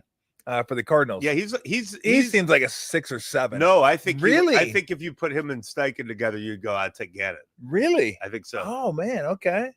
So whatever Steichen is, I would put Gannon. Okay. Why am I blanking on his name? But maybe you make him a 6 just because he's the Cardinals. Okay. Could you, Tom, gun to your head, you can't drink beer for 2 weeks. Can you name 5 players on the Arizona Cardinals right now? Murray. I knew that. I knew you McBride. Get him. Yep. Marvin Harrison Jr. Yep. Connor. Benson. Is Benson still on the Cardinals? Benson's the backup running back. You did it. God, who's his safety? All skilled players by the Baker. Oh yeah, Buda Baker. Baker. Okay, you did it. Okay, there. All right. What's the head coach? The lefty quarterback for Boise. for the Saints? Kellen Moore. Kellen Moore, yeah. He looks like he's like a 7. He looks like he's about 16 years old. I'm sorry, I gotta give it. Sorry, I think he's a 7. I mean, he's a quarterback. You're tough, He's a 7. but I'm giving you a 7. Yeah. Zach Taylor. He was a quarterback, a little bit older. Yep. I think he's a 7. Okay, 7 sounds good. Stefanski. Too pretty. Although he does have some NBA. Wasn't his dad like an NBA? Oh, really? GM or something, or front office guy? I'm a big fan. Larry Stefanski. I think he's a good coach. Yeah, he is a good coach. He's kind of a. I think he's just so attractive that I'm going to make him a 7. He doesn't want. He's like not. Kevin will be like not in the face. Okay. Yeah. No, I'm going to give him a 6 because it's beauty. Okay, Pete Carroll. Pete, I love you. You're an 8 just because you're. I mean, he's going to be a hard out. You're the youngest old coach I've ever seen in my life. You got more energy than I do. Yeah, but you know what he's going to do? He's going to make D'Amico Ryans like earn every round. Yeah, like if he ever gets a hold of you and starts chewing on your nose, forget about it. He'd be and also like he would probably like inspire his opponent. You know, this is true. He'd pump him up. Yeah, he'd be like, "Hey, you just took me down, and that was really cool. How you adjusted, man. Let's compete. Good. Let's compete. All right, we've already said Vrabel, number 1 overall seed. Yes, number 1 overall seed. No, I think Dan Campbell's the number 1 overall. Do you? Dude, Dan Campbell's a monster. I know. He's a mountain of a man. I got to go defense over offense there. But that's okay. I could go Campbell. Do we acknowledge that Dan Campbell is biting kneecaps and kicking? He might. He actually might. He said he would. He actually might. Kyle. Kyle's bigger than people think, and Kyle would have a plan, which I admire. Like you know, like by the way, Mike Shanahan, even though size would have been an issue, would have been Mike Shanahan could have fought. Would Kyle script the first 15 punches? Yes, he would. Okay. And by the way, he would not fake a punch because that's what you do. There'd be no gimmicks. Exactly. I think Kyle's a 6. Kyle's bigger. You know, he played college football for Texas. Yeah. Caught passes. I think Kyle's a 6. Okay, I was going to make him a 5. Is Seahawks coach McDonald? Yeah, he's bigger than you think. Yeah. He's kind of yoked. And defensive coordinator. Yeah, I'm going to make him a 3. Ooh, I was going to make him a 4, but okay, we'll go 3. I'm blanking on the Titans head coach. Brian Callahan. I'm making him an 8, and he's fighting Vrabel in round 1. Yeah, Callahan has to. Sean Payton. Sean Payton's older now. I think Sean Payton would also have a plan, and I think the plan would involve flopping and not getting beat up too badly. I think he's a 7. Yeah, that absolutely. So we got Campbell, a 1, either the 1 overall seed or 2 overall seed. Well, it's Campbell and Vrabel in the finals. Yeah, another guy that's very finely groomed, LaFleur. Yeah, now there is Kyle and LaFleur had a wrestling match one time. Okay, they were having fun. They were drinking some beers. There were a bunch of people. Hard to believe. And apparently it got kind of heated. LaFleur claims that he got the best of Kyle, but he does look a little prettier and more well-groomed. I think you said Kyle's a 5. I said he's a 6. I would make LaFleur 6. Okay, very good. McVay. I mean, I just think Sean just like wins every room he's in, and you know, he'd have a whole speech. Like he might talk you into hitting yourself. Yeah, like or just check it out. It's gonna be a great idea. You might want to hit yourself because you're just tired of the TED Talk. And Sean, by the way, Sean's the kind of guy who like you just knock yourself. Sean's out. The kind of guy who like you know he's on his 16th beer and you're having like this stupid bro bonding moment, and then you forget, of course, and then like 2 years later he's like, hey, remember when we were talking about, so it's like he remembered the conversation. Like it's I think Sean's gotta be I think he's gotta be a 6. Yeah, I went 6 as well. I think we said D'Amico's a 1. Mm-hmm. Okay, very good. John Harbaugh. I think John Harbaugh is a little bit lower. He's, you know, I think he's got intensity because he's a Harbaugh, but he didn't play in the NFL like Jim. Yeah. And I think John Harbaugh would also stop. Jim, you'd have to probably knock unconscious to beat. Jim would get that glazed look in his eyes, right? Yeah. That rabid look, like he might have to literally kill Jim to win the fight. The only way you get Jim off you is like take a T-bone and shake it in front of him. He might jump off you. I think John's a 5. Or if you give Jim like a glove and go, "We're going to a baseball game, Jimmy," He'd go, oh, let's go to the baseball game. That might be the only other way you could pitch him. McDermott. Apparently he's a 2, but that's only because this one guy on Twitter, like, I mean, it was the longest Twitter exchange I've ever had, I think. And by the way, it didn't. It only ended because I cried uncle. Like when you tapped out, I tapped out. Yeah. All right, McConnell. McConnell. Vikings. Kevin O'Connell. O'Connell, that's right. Okay. Kevin O'Connell played quarterback in the NFL. That's 2. He's a tall guy and he's pretty. Yeah. So I think I got to make Kevin O'Connell a 6. Okay. He was San Diego State, right? Yes. Yeah. I got that right. I don't know your name. Sorry, Kev. I got your school right. I'm like, TJ McConnell's a coach in the NFL. He's scrappy. I love TJ. He went off in the playoffs. He did great in the finals. There was one point he did where good he was in the like finals. the only guy Did who good could in the score. Eastern Conference finals. He was really good for him. Yeah. Last one, Ben Johnson. I think Ben Johnson. I'm going 7 for Ben. I think Ben Johnson's he's not quite an 8, but he's definitely a 7. So we got Vrabel, Campbell in the finals. I still think D'Amico is like. Have you seen Dan Campbell in person? I have not. I think if you saw him in person, he's one of those guys, and you know this from playing in the NBA. There's some dudes who just like everything about him's big. The hands, the feet, the teeth, the head. Also Dan Campbell drinks like the teeth. He also drinks like 45 espresso shots like a day. Like he'd be so caffeinated. He needs that. Like I don't know. I'm just saying if it's not those two, D'Amico's the next guy. D'Amico could be a guy that could sneak in there and catch a left hook on somebody. And I think D'Amico. And now I think if Gerard Mayo and Antonio Pierce were still coaches, that they would be in that conversation. Now, I used to have GM seeds done, but I only have 3 number 1 seeds right now for GMs, and I have to figure out who it would be. My 3 number 1 seeds for GMs would be Jason Light, who is a big guy who played offensive line at Nebraska. Why am I blanking on GM? Bro, you give me John Lynch. John Lynch is obviously psycho. John Lynch is obviously a number 1 seed. He's a Hall of Fame safety. Yeah. And why am I blanking on my 3rd GM? Hold on, I have it in a text. Okay, I just have. I love it. Well, I texted your it Fight to Vrabel. Club in a text. I texted it to Vrabel because I was riffing. Dan Morgan, who was Dan Morgan, the Panthers linebacker GM. for the Panthers. Yeah, he was Luke Kuechly before Luke Kuechly. Yes, he was. He just happened to get hurt more. Yeah, he was He was one of those Miami guys. Dan Morgan and John Lynch are probably having that, and no one wants Dan Morgan.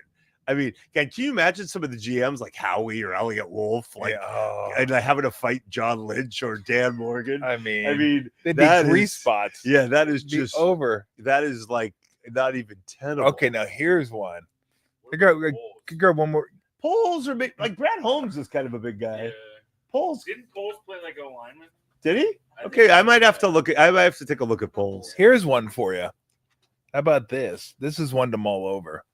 How about coaches in any sport all time? Al Attles. Because then Al Attles about Wes Unseld. Oh, yeah. Okay, Wes Unseld. Mike Singletary. Yeah, you know who's not? I mean, you would, and then you could get into the hockey coaches too. You know who's not in this tournament? Steve Kerr. Steve Kerr's not in the tournament. I was trying to think of baseball guys. What about Frank Robinson? Frank Robinson. Now you have to think of their age. A problem. You have to think of their age when Al Attles was a young head coach. Yes. Yeah. And he wore the leisure suits. Yes, he did. Now, Al Attles did get in a fight that I saw as a kid. I don't know if you remember this, but I think, there was the famous fight where Rick Barry, no one would fight for I think him. that was against the Bulls. Yeah, no one got off the bench. But there was one with the Rockets where Calvin Murphy had Rick Barry. That was a bad dude. But right there. I remember one where Al Attles got into it, and I was like, I don't think anyone wants to fight Al Attles. I mean, the man's nickname is the Destroyer. Yeah. I mean, that gives you a clue. Yeah. Now, he looks like a tough dude. Who was a hockey coach? There got to be some hockey coaches that, you would. Oh man, hockey coaches. I'm trying to think. Oh, that's the Bowie Moon Age Daydream. Yeah, the Moon Age Daydream. Yeah, the Craft Beer has the best nickname. I mean, the best beer names. They're incredible. They're incredible. Now, grab him that Pilsner too. It's on the second show. How'd you know? I set the Pilsners aside for Mike. I'd have to look more into hockey. Like if it's going to be like players, then I'll just take hockey players. I'll take the best hockey fighters. Yeah, Mike any Singletary is a great example. Yeah. Now, Mike Singletary, I think he's ready because in his first game as an NFL head coach, he dropped trow. Yes, he did. He pulled down his pants in the locker room. Yep. That is an aggressive way to start. I was at that game. Were you really? Yeah, it was the can't win with him. It was can't do it. He kicked Vernon Davis off the field. He pulled down his pants. That's right. Yeah, that was just game one. And then he was wearing the shades at night, and it was not because the future was so bright that he had to wear shades. But he was rocking. Yeah, let's think of. But I'm telling you, Dicka. Dick could be a good. Dan Campbell, I'm telling you, is a large man. Now, the other time I had this riff was I was at the draft when they took Pearsall last year, and afterwards on the podium, someone asked Kyle who Pearsall reminded him of, and he kind of said, "Well, I probably shouldn't say this, but me." Now, Kyle has a good sense of humor. Sometimes I'm going to give Kyle the benefit of the doubt that he was half joking. Yeah. But in my column the next day, the Chronicle, I just wrote respectfully, dude. And then I made a list of recent coaches and GMs that I would accept that for a first round pick that I would accept that from. And John Lynch is obviously on that list. Yeah. D'Amico, Gerard Mayo at the time. Dan Campbell, no, because first round pick, but I was like, if John Lynch says this guy reminds me of me as a player and we just took him in the first round, I'm like, go Niners. That's a great pick. Kyle was like the guy with the big shoulder pads, playing slot receiver at Texas. Just, thank you. Yeah, that is a collaboration between Fieldwork and Wondrous.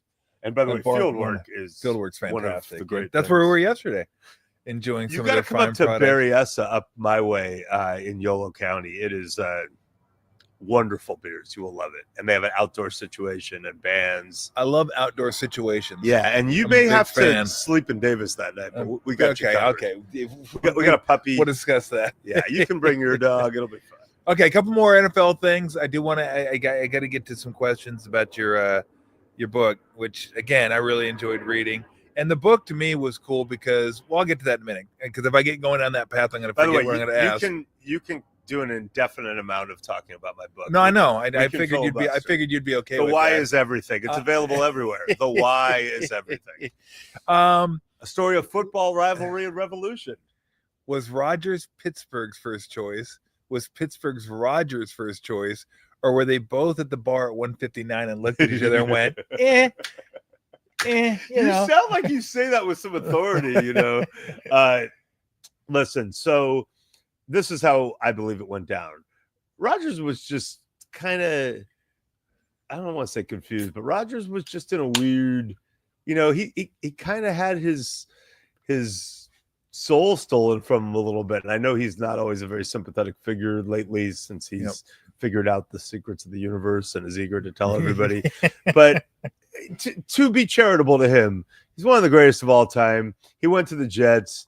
He tore his Achilles in the fourth play. It turned out Woody Johnson, who, as you learned in my story in The Athletic last year that I did with Zach Rosenblatt and Diana Rossini, he's got his teenage sons looking at Madden ratings and nixing trades. I mean, it's just it was just like it was a hard 2 years for him, and he's older, and I think he was just like, I don't know, man. I only want to go to like a good situation. Now he's known Kevin O'Connell for a long time, or as you know him, Kevin McConnell, and they were talking. And if you're Kevin O'Connell, you're like, shit. The Vikings almost, had a chance last year, but Darnold kind of pooped the bed at the end. We've got JJ McCarthy, but we don't know anything. He was hurt all year. I'm built to win now. Maybe I should just go get Aaron, keep JJ on ice for a year, and it was very tempting. So they were talking. So I think Aaron's first choice was that. Yep. The Steelers. Yeah, it wasn't so much that he was their first choice. It wasn't so much that it was 1:59 at the bar. It was 10 p.m. at the bar, but like they showed up there with Russell Wilson and Justin Fields and immediately were like, you know what, go leave with that guy. I'm not that into you. So they were gone. Now they were kind of looking around the bar, waiting for some other women to come by, and there were just nobody else. And so at like 10 p.m., they were like, okay, we want Aaron. And Aaron was like, okay, cool. I'll get back to you in like 4 months. Yeah. But I'll probably do it. And so they didn't have a plan B, and Aaron could get away with that because of that. They basically, there was no or else. Like, Aaron, you've kept us waiting for months and months.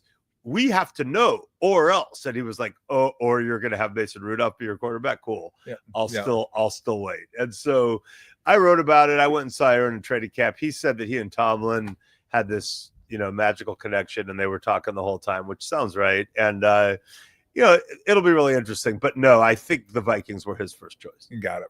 It's weird too, because people forget sometimes that Aaron Rodgers is one of the greatest quarterbacks of all time. First ballot Hall of Famer. Amazing. As far as arm talent is concerned, he's probably, right up there with Dan Marino. Yeah. But it was like, and it all started with him.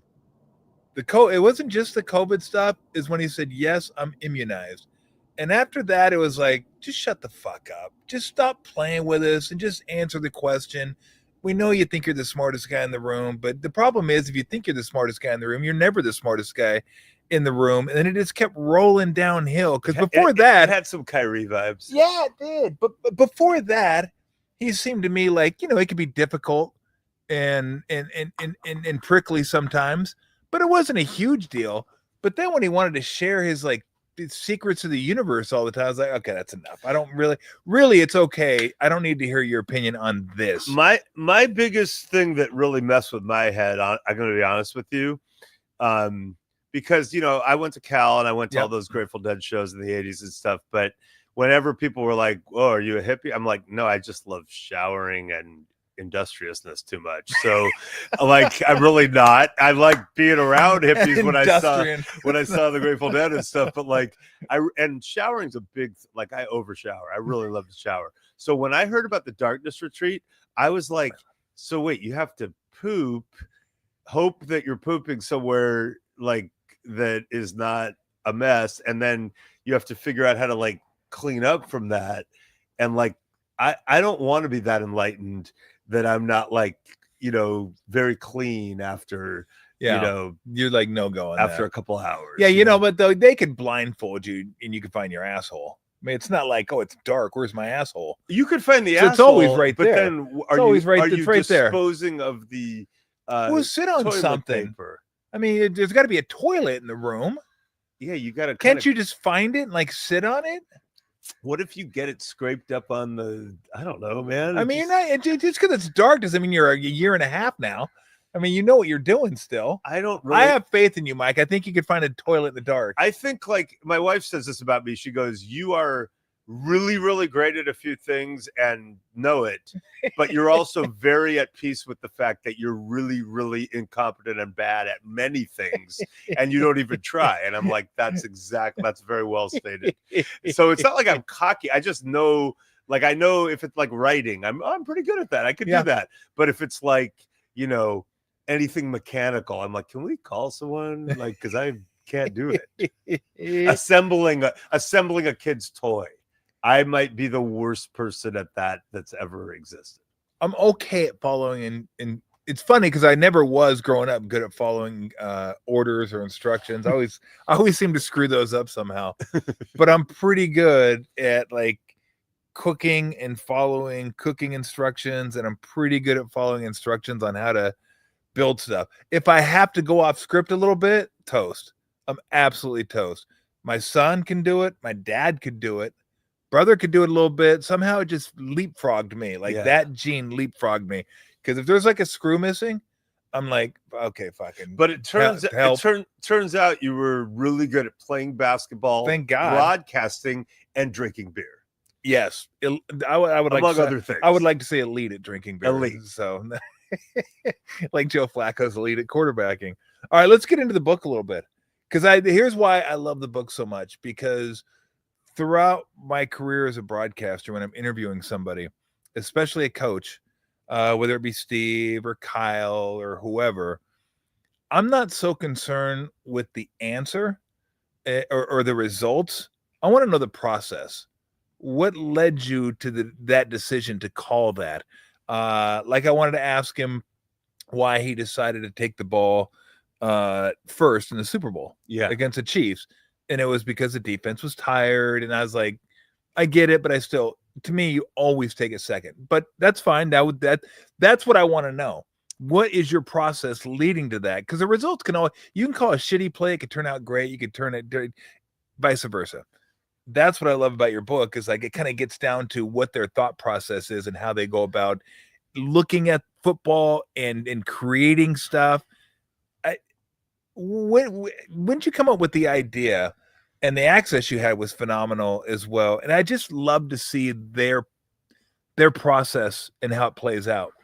Well, so it kind of started, back in the day when Mike Shanahan became the 49er offensive coordinator under George Seifert in 1992. He was this embattled guy. He'd been chewed up and spit out as the Raiders head coach and then as a Broncos coordinator the second time. Dan Reeves said he was disloyal, which basically meant John Elway and Mike Shanahan were running the offense without Dan Reeves' blessing in his mind, and history would show that they should, because they were really good at it. But he shows up, and he kind of was this embattled guy, and Steve Young was kind of this embattled guy because he wasn't Joe, and they'd had a rough year in '91, and together they did incredible things, culminating in that epic Super Bowl 29 victory. Then Mike goes on to Denver and creates Outside Zone and blah, blah, blah.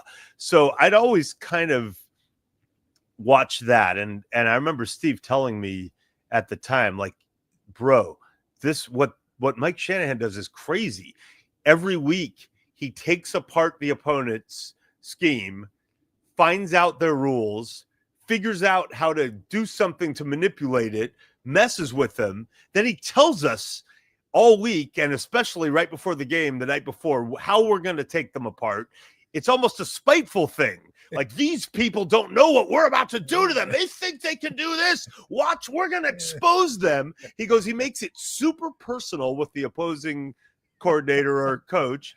And then he's a savage. And so I always kind of, knew that. I covered Mike really closely. And then as Kyle became a young coordinator at Houston and started doing some pretty cool things, I was very invested because I'd known Kyle since he was a teenager. And I was like, whoa, Kyle's kind of taken this to another level. And, people in football knew that, and then this became kind of a crew that they were all under Mike Shanahan in Washington in the 2010s, early 2010s. And then they had that crazy RG3 year where they changed their whole offense and ran out of the pistol and, took the league by storm. And so I got to know the crew really well. And I was like, whoa, these people they're different. They see it differently. They, there was this whole meathead culture of coaching. It was like, just do it because it works. We don't, don't ask us why. We're just, you're not supposed to think. And right? The players you're talking about, the players now want to know why. Yeah. And back then it was just like, because I told you so. Yes. It's like parenting. And I don't think a lot of those coaches knew why. That Bill Walsh did it this way. Exactly. So we do it this way. Yep. And their whole ethos were this crew, Kyle and McVay and LaFleur and McDaniel and Raheem. Yep. They were like, no. Everything we do is part of an ecosystem that has a purpose with adjustments off of it. We want to explain it to you so you buy in. And if we don't know why it's not in, and if you don't know why, you're not doing it. So, and that whole innovation on the fly and just that whole mindset. And so I kind of knew for a while that this was a thing. And I remember, like, Mike McDaniel, I was taping way back when, it's like maybe 2018, when nobody knew him. And, I just knew there was something there. And then during the lockdown after COVID, I just had a bunch of time, and NFL Network didn't renew my contract. And I was like, I think it's time for me to wrap my arms around this. And Mike Shanahan was amazing. And because I was spending a bunch of time with Mike Shanahan, especially in 2022, in real time, I got to hear him talk about Brock Purdy, like when he was in minicamp. And it's crazy because Mike Shanahan, I would ask about Trey Lance or Jimmy, and he'd be like, hey, this guy Brock Purdy. And he was like, Mike Shanahan has not lost it. He was on it. And there's a chapter in the book called You Don't Let Him Out.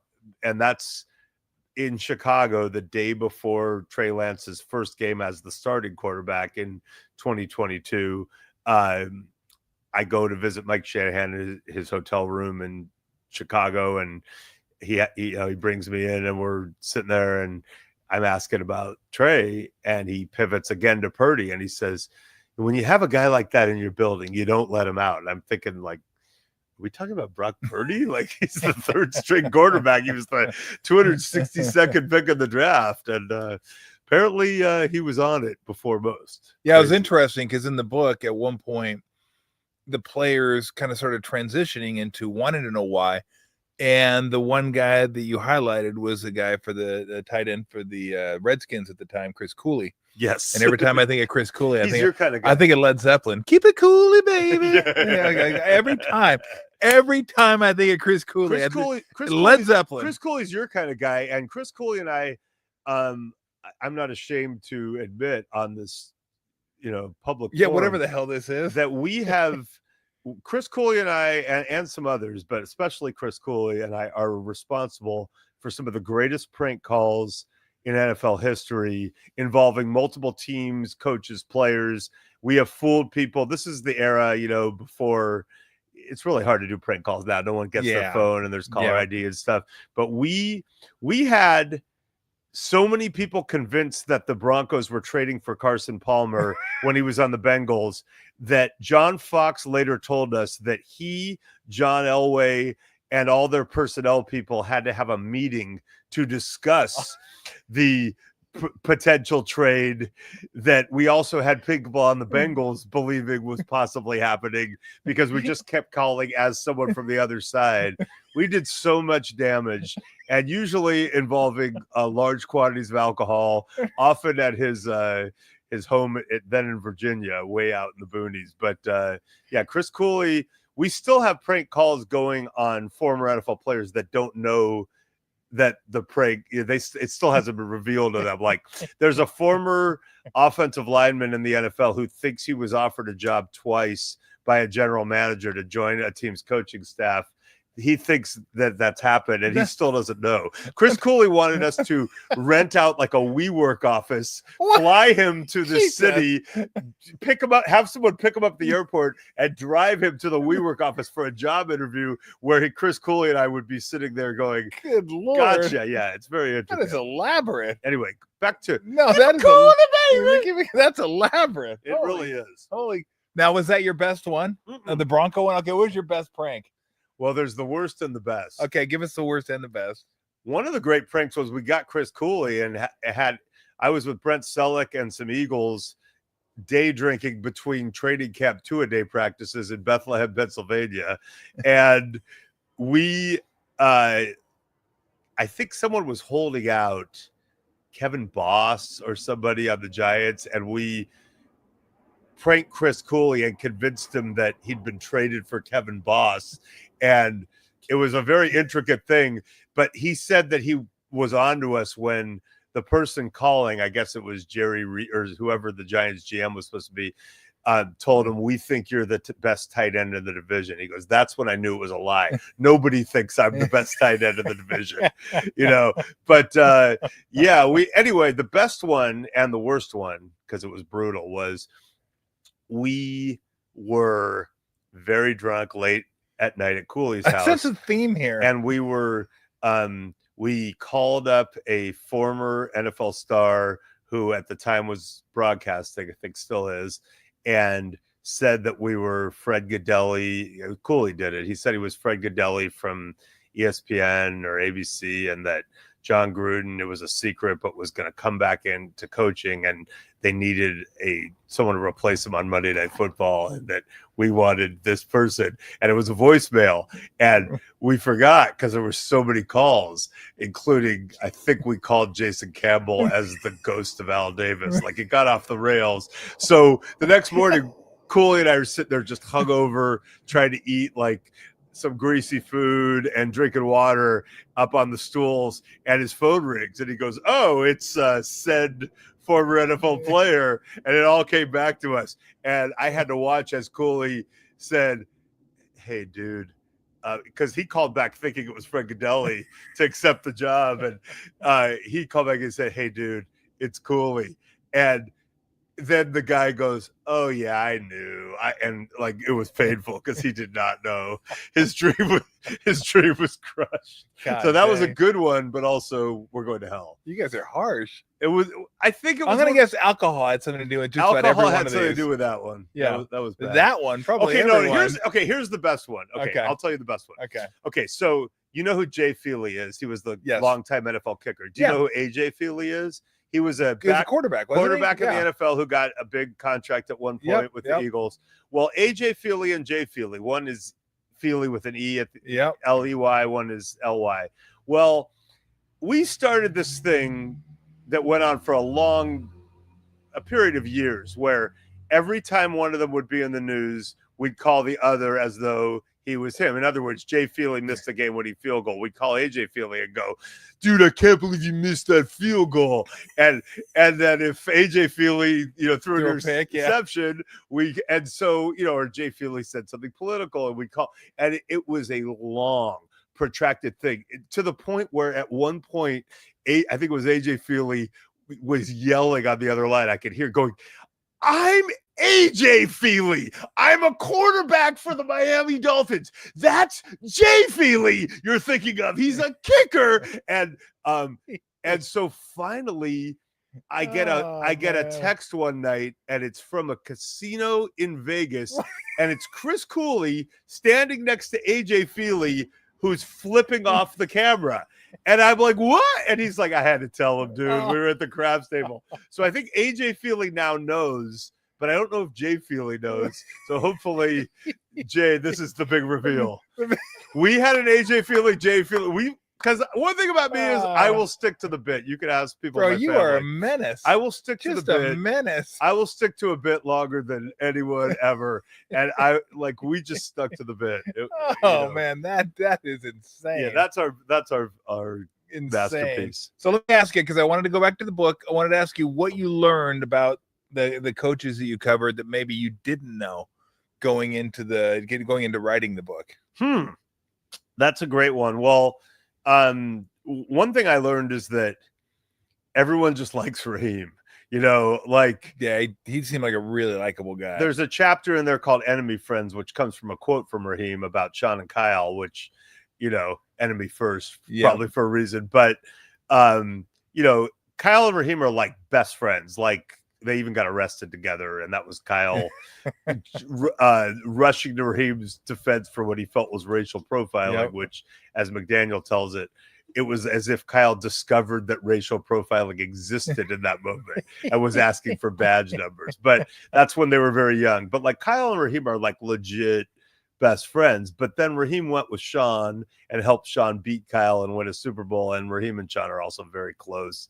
And Matt LaFleur loves Raheem and Mike McDaniel loves Raheem. So there's all these rivalries, but like the one constant is that everyone loves Raheem. And there's one thing that got cut out of the book that I really loved, which is a story I'll tell, which Raheem had been the young head coach of the Buccaneers following John Gruden, had one good year with Josh Freeman as his quarterback, but then got fired after year 3, and then rebuilt his career first on Mike Shanahan's staff on Kyle's recommendation. He showed up as the defensive backs coach. And so very early on, they were having drinks at Matt LaFleur's house.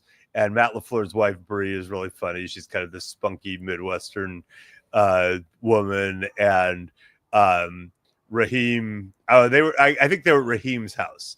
And Raheem, the LaFleurs came over. There was a whole group of them. And Raheem handed her a beer in a Tampa Bay Buccaneers cup. And she took a few sips and she goes,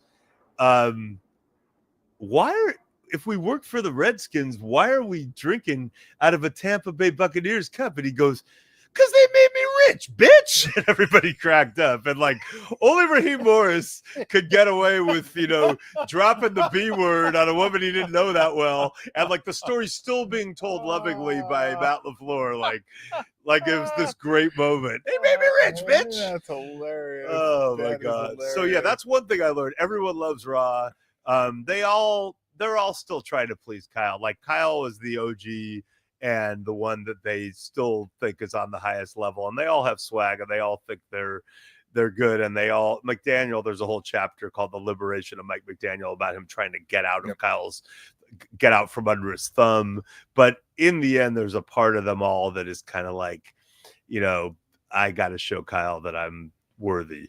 And Kyle's the only one who's like, yeah, fuck those guys. They all stole my offense, except Raheem, who knows how to defend it. And, God bless them all, but I should have kept them all. Like, it infuriates me. So. Well, it's funny, too, because the one person that I wouldn't say go into detail in the book, but he is part of the book, is Saleh. Yeah. He was attached to LaFleur, I believe, right? Him and LaFleur were buddies. So he's kind of part of that crew, too. Yeah, no, Saleh is for sure. In fact, Saleh would have been a much bigger part of the book if Aaron Rodgers didn't tear his Achilles, honestly, because that season was going to be big. I was at that game. And, yeah, I was like, yeah. Was that you with the Jets? You with your buddy? Oh. Was that you with your buddies on one of your, yeah, because I saw you guys, where was that, in Minnesota or somewhere? Yeah, that trip was Pittsburgh. Oh, yeah.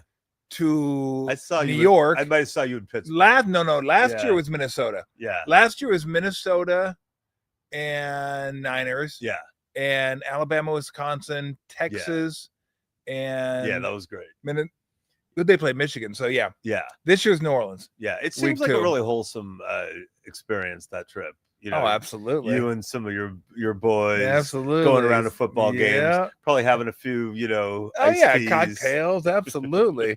Minnesota, Jim Peterson was there. Played golf with him a couple of times. Peterson, my boy. Jim Peterson was a 6'10".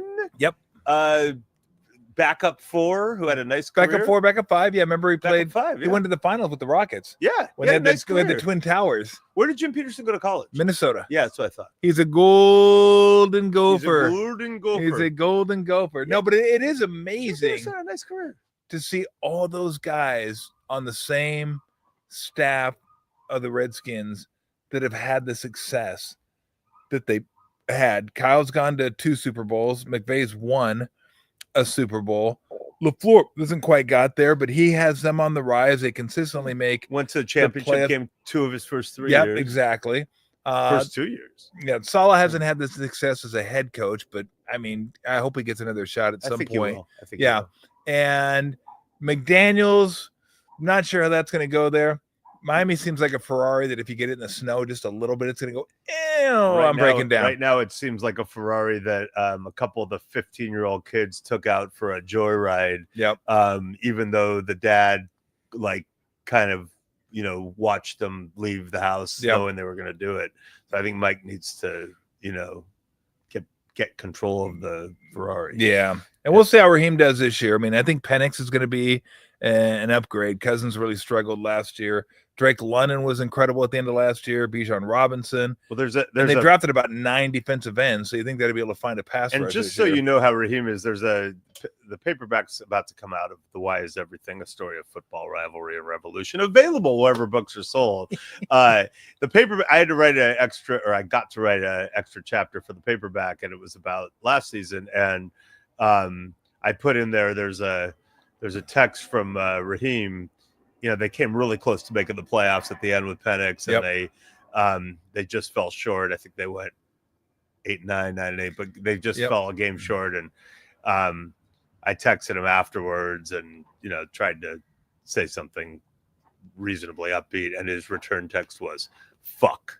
I just think for him it was not an inspiring, hey, we almost made it. So I think they're going to win that division this year, and Raheem's gonna have a big breakthrough. And then there's also a funny thing in the paperback chapter that everyone will laugh at the very end about Saleh trying to mess with Kyle before the Jets-Niners opener, and it not working out for Saleh. Did not work out. But it's a funny. I think people will like it. Do you know Baker Mayfield much? Not much. I know him some. I was very close to Hugh Jackson, and they didn't get off on a great foot, and I thought Baker was kind of being a little bit of a punk at the time. Yeah. Oh, I think we have a human. There's my granddaughter, Camila. Oh my gosh. Baby Kai's here. Baby Kai's here? When do you have him come out here? Oh, okay. We'll be done in a minute, okay? That's way That's more. Camila. That's way more important than my oldest this grandchild. conversation. How many grandchildren do you Two. have? Kai's one about baby Kai. You're going to see baby Kai here in a second. Amazing. So Camila's 5. Oh, and where's Kai? Here comes Kai. Kai's just rolling down the street. What's up, buddy? How are you? Oh, you shy now? Shy Kai? Are you shy now? Huh? Hi, buddy. Is Grandpa silly? And that's Elisa. Hi, Elisa. That's Walker's wife. Oh, nice. Hi. All right, let me ask you a couple questions and we'll let you roll on out of here. Favorite athlete growing up? Well, it was Montana because I was born in San Francisco and grew up in LA, and Kirk can attest to this. I was like the only Niner Warrior. You were a Dolphin in the school, and I got abused, and including by Steve. Yep. So he's still a Ram fan. He knows I was right though about the Warriors. He's admitted that since. Of course he has now. Yeah, I mean, obviously. So, because Steve was a Laker fan, I was a Laker fan. I mean, I love that. I love Magic, but like I thought, a combination of the Niners San Francisco had never won anything, and just the Magic. And then I got to know Joe, and they say don't meet your heroes, but we were doing tequila shots. I was a rookie beat writer, and it only got better. So I told Joe this years after he retired, because if you go back and you trace, and this is really an instructive thing I learned about football. Like when you have a franchise quarterback, when you have an all-time great quarterback, it changes everything. But if you go back and you trace all the people in the organization who fanned out and became, legit people in coaching and front office and every element of football, from those 49er teams, you're like, wow.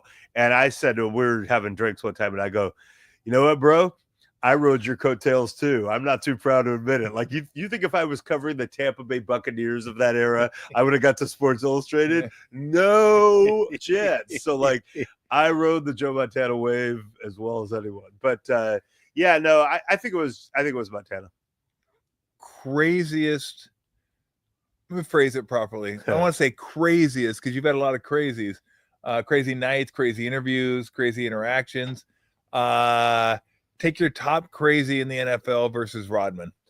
Yeah, that's a great. Obviously, Rodman. Because Rodman's on a whole different planet. I mean, we met on a 4-day, 3-state bender with no sleep, and shocker, a bender with Rodman. I wrote my SI cover story.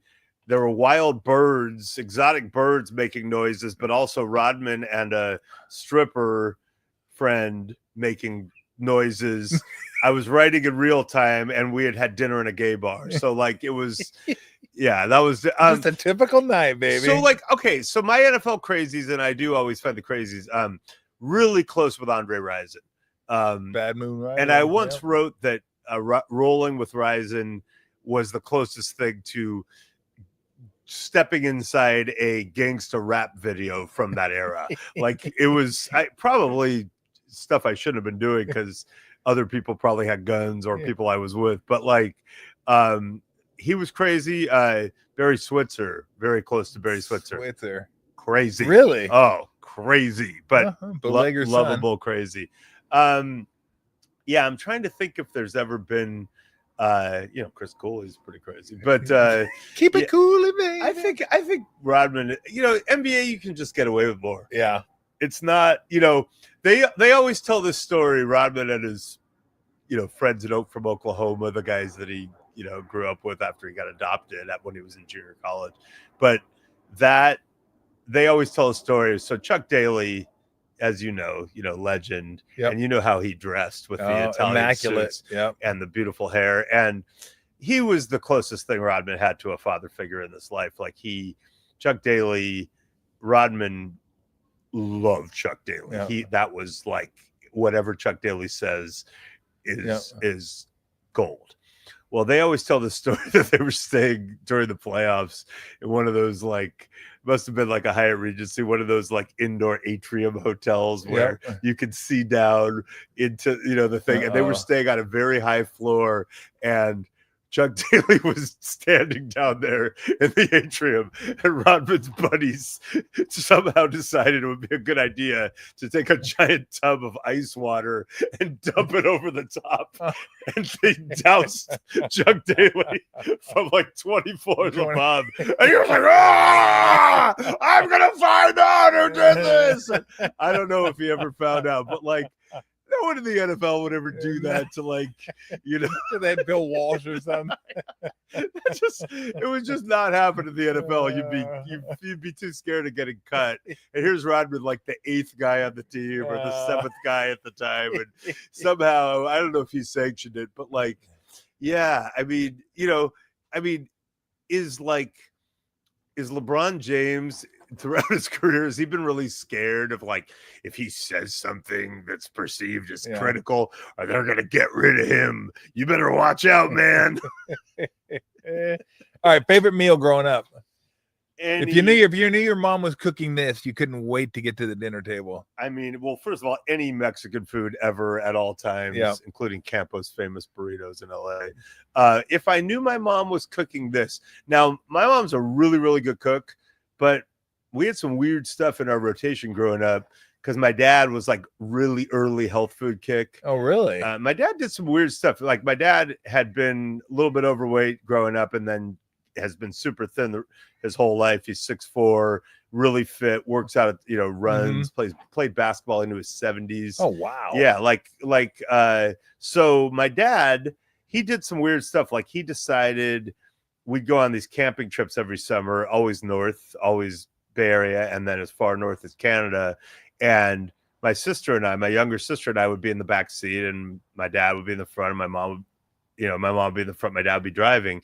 And my dad decided, like, when we were pretty young, hey, this 3 meal a day thing, it was very like grown up, like 3 meals a day is ridiculous. We're going to we'll have breakfast and then we'll have a dinner, but like, we're just going to kind of fudge lunch, which totally makes sense when you're an adult, but like not when you're 7 and 4. So my sister and I were like, what do you mean? Like, we can't go to a McDonald's drive? Like, what's going on? And I remember my mom, like, taking little, this healthy yogurt in the 70s, like taking little spoons and handing it back to us in the back seat so we can like get something in our stomach. So my mom was a really good cook, and she would make like lasagna that rocked, that was, dope, and some really good like chicken dishes, but also like tongue was in the rotation, not like every week, but like beef tongue when I was a kid. Now that is not a 70s. That's later on. Seeing the taste buds, that was kind of freaky, there'd be like meatloaf would get in, like sloppy joes. I'd be fired up, but like love sloppy joes. Joes. Incredible. But like meatloaf would be in the rotation. So I don't know. I think I just think any Mexican food ever. Now when I try to do the 4 number 1 seeds in food by country, and my wife and I debate this a lot, but I mean, Mexico is obviously a number 1 seed. Yep. I think Japan is a number 1 seed because of sushi. I just am so. Well, I don't know if you can have 4 number 1 seeds though, because you can't come up with like Italy. 6. Well, Italy's a number 1. Italy's a 1. Mexico's those are one. my 2. That's one of my 2. And I think the other ones in the combo, I think you got Japan. You got. But what is Japan? Sushi and what else?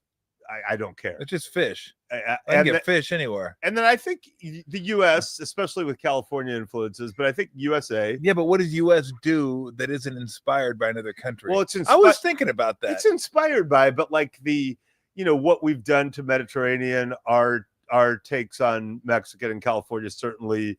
I would say cheeseburgers, like our biggest. Yeah, sure, but healthy. Like that's the biggest. But thing. Healthy California cuisine is with the salads and all that is pretty damn strong. But yeah, it is all inspired. Thailand would be the other one I'd put in that conversation. Thai food. I'd say I'd go India. India's also love Indian food, but I think it's Mexico and Italy probably. Okay, if you had to give up one, Mexican food or Italian food, what would you give up? Italian food. Would you really? Yeah, I think I would too. I think a pizza would kill me to give up. I mean, but I ain't giving up salsa and burritos and carne asada, and I can't do it. I kind of just almost feel like I'm from Mexico, like just being from LA and stuff. Like, there's a story where in the 2014 World Cup, we were in a bar. We took our first family. The stories you tell seem to surround bars quite a bit. Well, this was with I'm my just gonna tell you family because that. it was the only time, it was our only family trip to Europe, and my daughter had just graduated high school, and we were in Rome, so we went to a bar to watch Mexico Netherlands. Great game, and Mexico started out, I think, with a 1-0 lead and lost on a controversial PK, lost 2-1. But in the bar, there were a lot of fans for the Netherlands and not a lot of Mexico fans. And there was another couple there from New Jersey that my wife was kind of making conversation with while my kids and I were very locked in on the game. And I think something happened against Mexico, and we were very upset, my kids and I, and they were like, "Oh, is your husband Mexican?" And my wife's like, "No." And I was like, "Well, I'm Californian, so yeah." Like, I mean, to me, it's the same.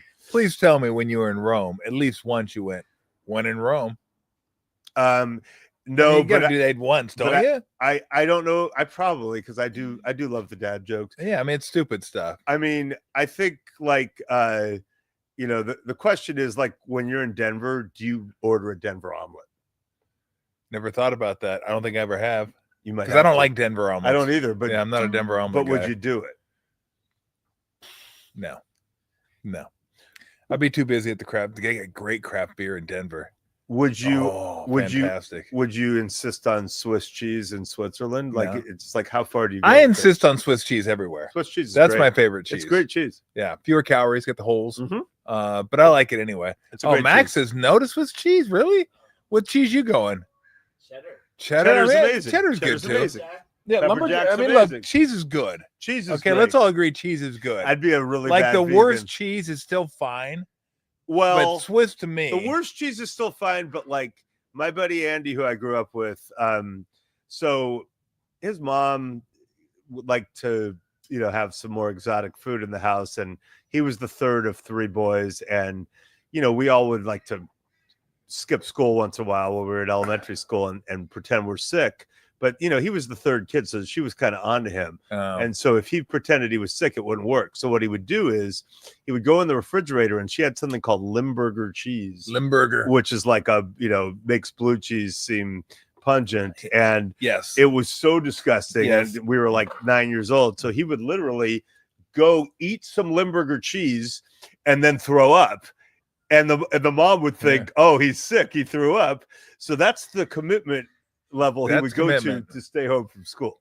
See, my mom, my dad took care. Do you know all the cheeses? Do you know all the cheese? I was just thinking the same thing.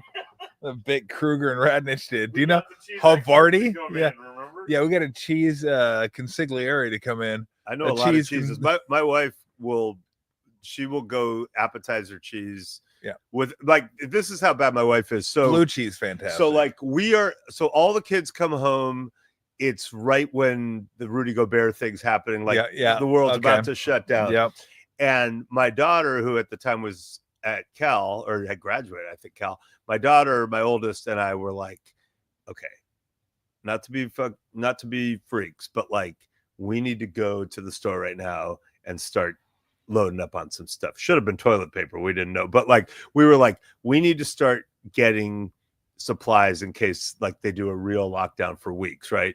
So we are like, okay, so we get in full lockdown. My wife goes, we're getting ready to get out the door, and she's like, hey, can you get some like brie and some appetizer cheese? I'm like, we're getting like, canned goods and, stuff that like saves for weeks. No, we're not getting appetizer cheese. But that was my wife's first impulse. Like, tomorrow we might need like a good chambray. Yeah, I don't hate it. I don't hate it. Loves her cheese. Loading up on cheeses. Big fan of Havarti too. Big cheese. It was fantastic. How do you feel about Velveeta? That's not really I mean, cheese. That to me, Velveeta is only for macaroni, and it's only when you're college or younger. College, you got to be hungover or drunk. Yeah, and then when you're younger, your mom makes it for you. You're does like melt? Cool with these. Does Velveeta even melt, or is it so processed? Fuck if I know. Slow cooker dip cheese, you can use it for. I would use Velveeta cheese now with macaroni, but I'd have to put in like green chilies. like green chilies I'd in eat there. that. I'd hit that, but it would have to be after midnight. But Yeah, I just because to me, and I've made mac and cheese before. I'm not using Velveeta. Like I'll use good cheese, and I'll use some stuff. Have you ever had Homeroom over in Berkeley, the mac and cheese place? know what's it called? Homeroom. I mean, it is on. I love that. My way home. I love that place. It's incredible. They got so many mac and cheeses over there, and it's like real, like decadent type stuff. So what's that place up in Seattle, Beechers? That's amazing. Great mac and cheese. Mac and cheese. I love mac and cheese. All right, most trouble you got into when you were younger. What did you do, and what punishment did you get? I was good at evading it, man. I've asked people that nobody's ever got in trouble. Like, am I the only one that got in trouble and got caught when I was younger? Yeah. Everybody else like, I was a good kid, or I didn't get caught, or yeah, I got in trouble. I'm trying to think of a good one. Let's see. Well, there was one this is a great one. So my best friend since I was 4, my friend Danny, we grew up in Santa Monica and before I moved to Brentwood when we were really young. And there were all these, it was a hard Scrabble upbringing. And, it really was a mean street. Yeah. And it was, so there were all these avocado trees around and we would like steal avocados and go outside the Safeway on Montana and Lincoln. And we were these cute little kids and we would undercut the Safeway prices and sell avocados and get some change. Well, undercut Safeway. That became less cute as we got older. And I think once we were getting to be in junior high and breaking into yards and stealing avocados and selling them and, trying to buy beer or whatever. Wait, beer in junior high? No, I didn't drink I was like, wait, hold on. I mean, honestly, it would have been something other than beer, which was also and we sold those too. Yeah, undercut whatever Safeway. Dumb stuff we were doing. But so I kind of dropped out of the avocado theft game. But my other friend Greg, who's still one of my best friends, my friend Greg who lives up here, so he kind of took over for me. So. Took over the business. Yeah. What is this, Succession? Yeah. Took over the family business. So now fast forward to I'm 16 and I'm driving like my parents' Volvo. Now Santa Monica famously has all these alleys. Yep. There's a million alleys. I'm driving past an alley and I hear this, hey, because they recognize my car. And I pull into the alley and Danny and Greg are there with a shopping cart full of avocados. And I'm like, they're like, perfect timing. And they load hundreds of avocados into the Volvos have big trucks, into the Volvo truck. Close the trunk. As we're closing the trunk, a cop car rolls up. Now, my dad is a longtime labor lawyer who represents police and fire associations throughout Southern California, including the Santa Monica Police. I don't think he even knows this story. So I hope he listens. Probably, I don't know if he's going to make it this far in, but so cops roll up. Whose car is this? It's mine. The innocent guy driving by. And so we heard a report, one of the homeowners over here, that people broke into his yard and might have stolen some of his avocados. Can you open the trunk? I opened the trunk. They're doing some math. They're like, yep, this hits the threshold. It's grand theft. And I go, grand theft avocado? And their guy's like, yep, you laugh, but it's a felony. And I'm like, oh my God. So me, the driver, has to go into the yard and meet with the homeowner or the apartment dweller and apologize for breaking in, which I did not do, by the way. Yes. I was driving by. So I had to eat it and tell this guy, we are so sorry. That was terrible. We'll make it up to you somehow, blah, blah, blah. Do you want all these avocado? Like whatever. So now I go back and now they're running my ID. And my friends are already laughing at me because I took the heat for their thing. And he sees the name and he goes, Silver? So you're not related to Steve Silver, are you? And I said, yes, sir. And he's like, Steve Silver has the respect of everyone in this department. And my friends are starting to go, and he goes, Steve Silver is a legend throughout the Southern California community for what he's done for Mom. And Steve Silver, and like, you know, as my friends retell it, Steve Silver, you know, is respected by everyone who wears the shield across this great nation. And then the guy says, what do you think Steve would say if he knew about this? And now my friends are just like, and I'm like, he'd be really upset. That's right. And so then I get the lecture about how I'm a loser and my dad would hate me. Finally, the cop lets us off, drives away, and my friends are dying with laughter. And I'm like, F you and F you. And, you know, good luck with your avocado theft. So that was one time where I could have gotten in trouble pretty bad.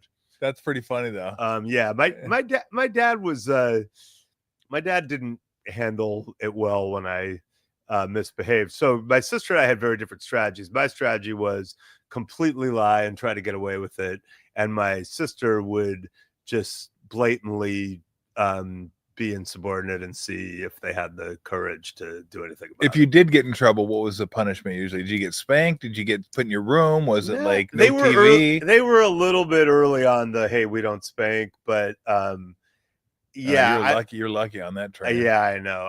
I would I was a little late. My dad's middle name is Harley, and my friends nicknamed him Harshly. My dad was like a, you know, tall, scary, like, you know, loud guy. So like usually like my mom is very sweet, and so we could mess with my mom when my dad wasn't there, but if we hit my mom past the threshold where she told my dad, then it was not good. But you know, a lot of Jewish households, so less shaming, a lot of you know, I would be grounded, I would like lose grounding things. I mean, they'd make it hurt, but I remember one time one of them made the mistake of calling me spoiled when I was, you know, youngish. And so I did the whole, like, I thought about it. I was like, well, if I'm spoiled, that means you spoiled me. So it's really a you problem, not a me problem. So then I like took all my belongings and theatrically, you know, put them out in the hall and, you know, told them there's we got into a famous fight when I was about 16 and we were on a family trip and we'd been to Eugene. And I was like, I want to go to the University of Oregon. And my dad was like, there's no way I am paying to send you to a school that is worse than a UC school you could get into. He's like, we're not exactly talking about Harvard. If you could go to Cal or UCLA, and I was like, what are you talking about? I want to go to Oregon. It looks cool. That's where I want. What about what I want? And he was like, you know, absolutely not, you know. And I turned 16 and it was my birthday, or maybe 17. And I remember like it had been such a bad fight, and they were like, well, we got to get you a birthday present. What do you want? And we were in the Cal student store, and I was like, well, there's a beach towel. I'll just take that. So like I got this Cal beach towel when I was in high school, and like I clung to this for like 20 years because of the symbolism. I was like, I got to have this old ratty Cal beach towel to remind me of the hard times. Oh, you know, it just popped into my head. I'm going to bring it up, but I got to ask you about it. I asked Steve about this when I talked to him. The fires down there. Yeah. Like, how did that affect you? Where did you, I obviously the school you went to burned down, but the neighborhood, the house you grew up in, I mean, that must have been just brutal to watch that. It was horrible. I'm from Brentwood, so luckily though my parents were evacuated for a week, like nothing burned where I was. But you know, all my youth sports spots, all my little delinquent, you know, spots running around.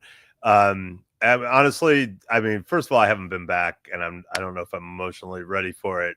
My daughter, who lives in LA, was in the Valley working and texted me and said massive fire in the Palisades that she could see, and I was like, oh, this isn't good. Yeah. I have my friend Andy, who I grew up with, lives right there by the high school with his family. I texted him, and his first text back was bad situation, fluid. And then I saw the news and he's like on foot. So he and his family escaped through, you know, brush trails on foot, which was harrowing. Yeah. I think I texted Steve pretty quick because of his mom. You know, I was very worried. Mm-hmm. She had gotten out, but unfortunately, the house didn't make it. And then a couple other people, but luckily no one I know, died or anything. And it was just, man, I think when you, it's such a cool look down there. It's very really unique, is. and it's a bummer. Just surreal. It's surreal, right? Because you have all the memories of growing up down there and being at school down there and friends down there. And now I'd been there, I'd been through there, but I didn't really know anybody, so I didn't spend an appreciable amount of time in the neighborhood. But I know where it is, and it just, when you see that, you're like, good night. And then to know, I'd been to Steve's mom's house, right, a few times. Chautauqua, when I was at Arizona, we'd go over there for dinner. We down there playing USC and UCLA, so it's just, it was he brutal. sent me a picture of the hoop on the ground. Isn't it crazy? That just killed me. And yeah, I always used to feel guilty because we'd be out there on that hoop, loud and pretending it was Game 7 or whatever, and which in Steve's case turned out to be like just a preview of his actual life. Got the ball from Michael Jordan. Yes, exactly. He took it. But and we would laugh for one thing because his parents were these esteemed professors, and his dad was known for giving the Arab perspective, and thus I think a radical Jewish group had tried to blow up his car one time. So we always used to say, well, this would be frowned upon by the JDL, us playing. So we laugh. And and then, but I always felt guilty because Malcolm's office was kind of like his home office was kind of right near where the hoop was. And me, I'm like ridiculously loud. And, I used to, like, thinking back on it, like one of the great educators of our time and his brilliant educator wife had to listen to us doing Chick Hearn and Chick Hearn, baby. Steve and I had this text exchange because I used to be a Warrior fan, and so I would tell him all about Bill King, and so he'd tell me about Chick Hearn. I knew Chick Hearn, of course, and I'd talk about Bill King, and he texted and he said, I remember one time the Lakers were playing the Warriors, and because you could get KMBR at night sometimes in and out on the 50,000 watts once it hit night. And he said, I remember we had 2 transistor radios, and we were listening to a Laker Warrior game, and we laughed because Chick Hearn said that Jamal Wilkes took a 20-footer and Bill King said it was 17 feet. And I texted back, it's crazy that we didn't get any girls. Like, are we the biggest dorks who ever lived? Wow. I'm right with you. Okay. I'm right with you. We're all overachievers now. Yeah, it's all about sports at that time. It was all about, well, for me, sports and poker. It's either sports or going over to my buddy's house playing poker. How's your poker game now?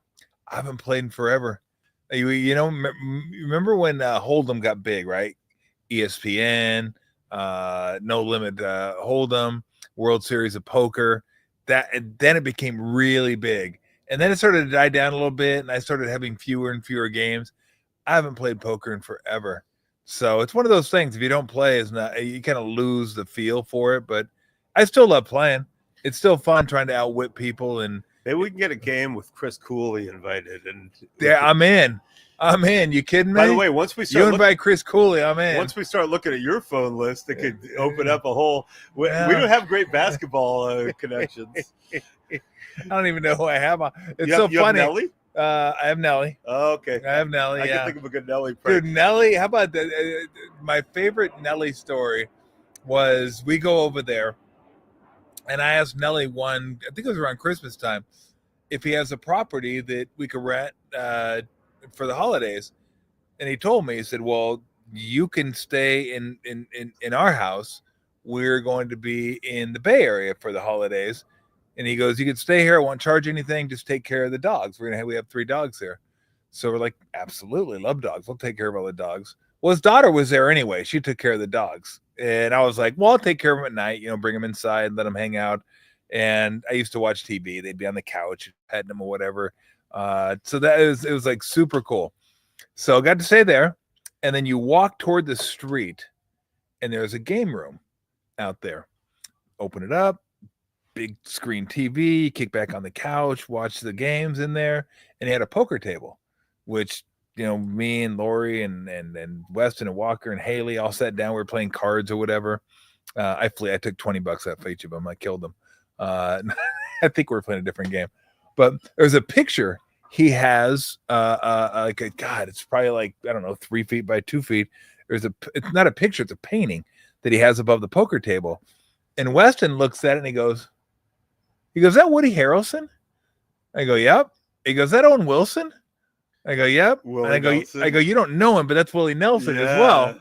So he had a picture. Somebody painted a picture of his boys all playing poker. Like in Paella Yep, over there. yep, Yeah. exactly. Oh So, my God. come to find out, I think Nelly might have told me this story that I still kind of remember his look. It was like Nelly and then a guy that I didn't notice to his left or didn't know. I didn't recognize because I just think he was a buddy. So I guess they're playing poker one night, and I don't know if Owen Wilson, Woody. I don't know if all of them were there, but they're playing poker one night. They used to do it all the time. They may still do it, and they're playing poker, and this fucking dude dies at the table. Dies at the poker table. They call 911. They lean him back and fucking deal the next hand. And they're like, he would have wanted it that way. Okay, first of all, I wouldn't want it that way. The best ever.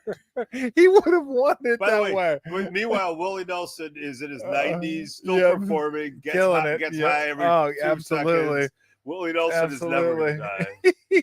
I asked him one time, I go, hey, because when he said he played against, he goes, yeah, Owen Wilson plays, Woody Harrelson plays, Willie Nelson plays. I go, how do you do against those guys? He goes, oh, I just wait till they fucking get high and then I kill them. Oh, man. Hey, brother, thanks so much. Dude, that was so incredible.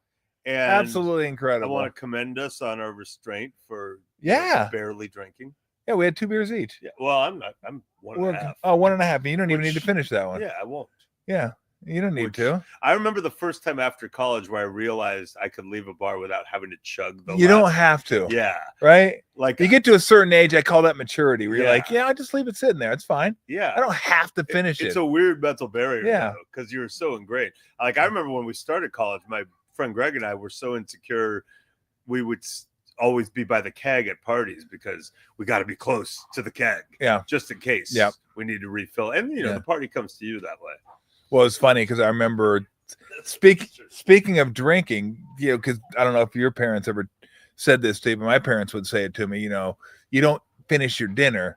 There were starving kids in Africa. Yeah. They could do this. Oh, yeah. And I remember telling my dad one time, I go, oh, what are we going to FedEx this to him? Did not work out well for me at all. Did not work out well at all. I was like, all right, if I can lesson learned. Yeah. I kind of knew that's what it was going to I mean, well, maybe, I don't know what I did. Good pull on the FedEx. Oh, yeah. He thought it was hilarious. He thought he thought it was really. He loved it. Yeah, my dad was not the guy that was going to laugh like that. He's like, okay. I used to tell my dad that I was going to go to Jacuzzi U or UKB, the University of Kicking Back, when I was a high school senior. He was not happy. So one day on like a weekend, I slept till 11:30, immediately went outside and started laying out by the pool where he was doing laps with my shades on. And he was just disgustedly looking over at me. And, he started in as soon as he got up, oh, what time did you fucking wake up? And, he just immediately, and finally I said, Dad, all I was doing was sleeping. I'm like, I just, what I meant to say was like, it's just like a natural body function. But I said, it's just like a human right. And he goes, you have to earn the right to sleep. I worked hard all week. I earned the right to sleep if I want to sleep. You didn't earn the right to sleep. It just went on one of the great rampages. Oh, that is absolutely amazing. Oh my absolutely God. Amazing. Well, thank you, man. Thank you. That was awesome.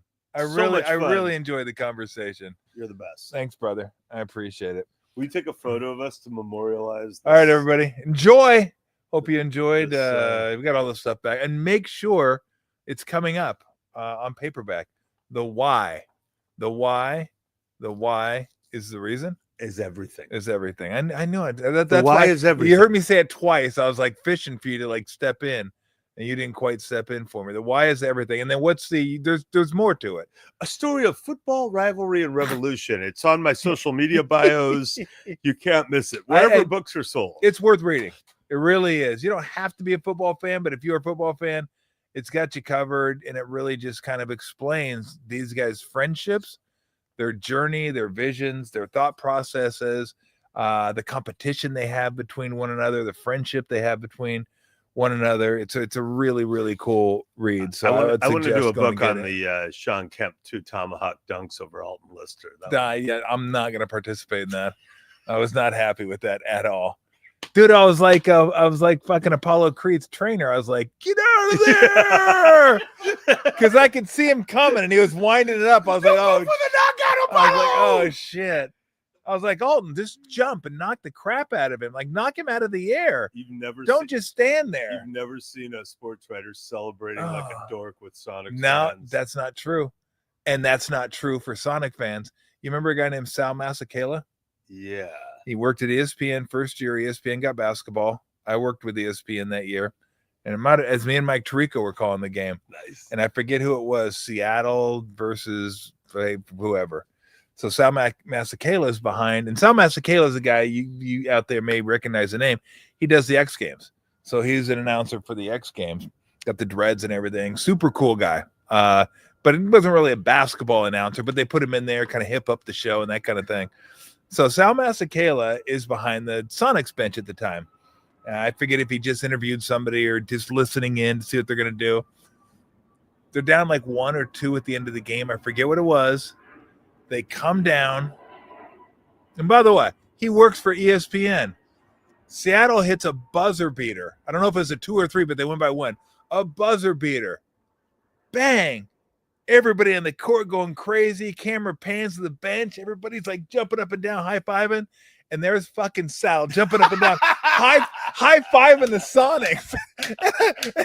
And Mike and I are looking at the monitor going, what the fuck is he doing over there? He's celebrating with the team. Oh, that was one of the funniest things I've ever seen. That was funny. That was funny. I go, dude, I think he just high-fived him too. Oh boy, Sal, amazing. All right, I'm gonna go set. Thanks, brother. I'm gonna go set a record for longest pee. Okay, yeah, go ahead and do that.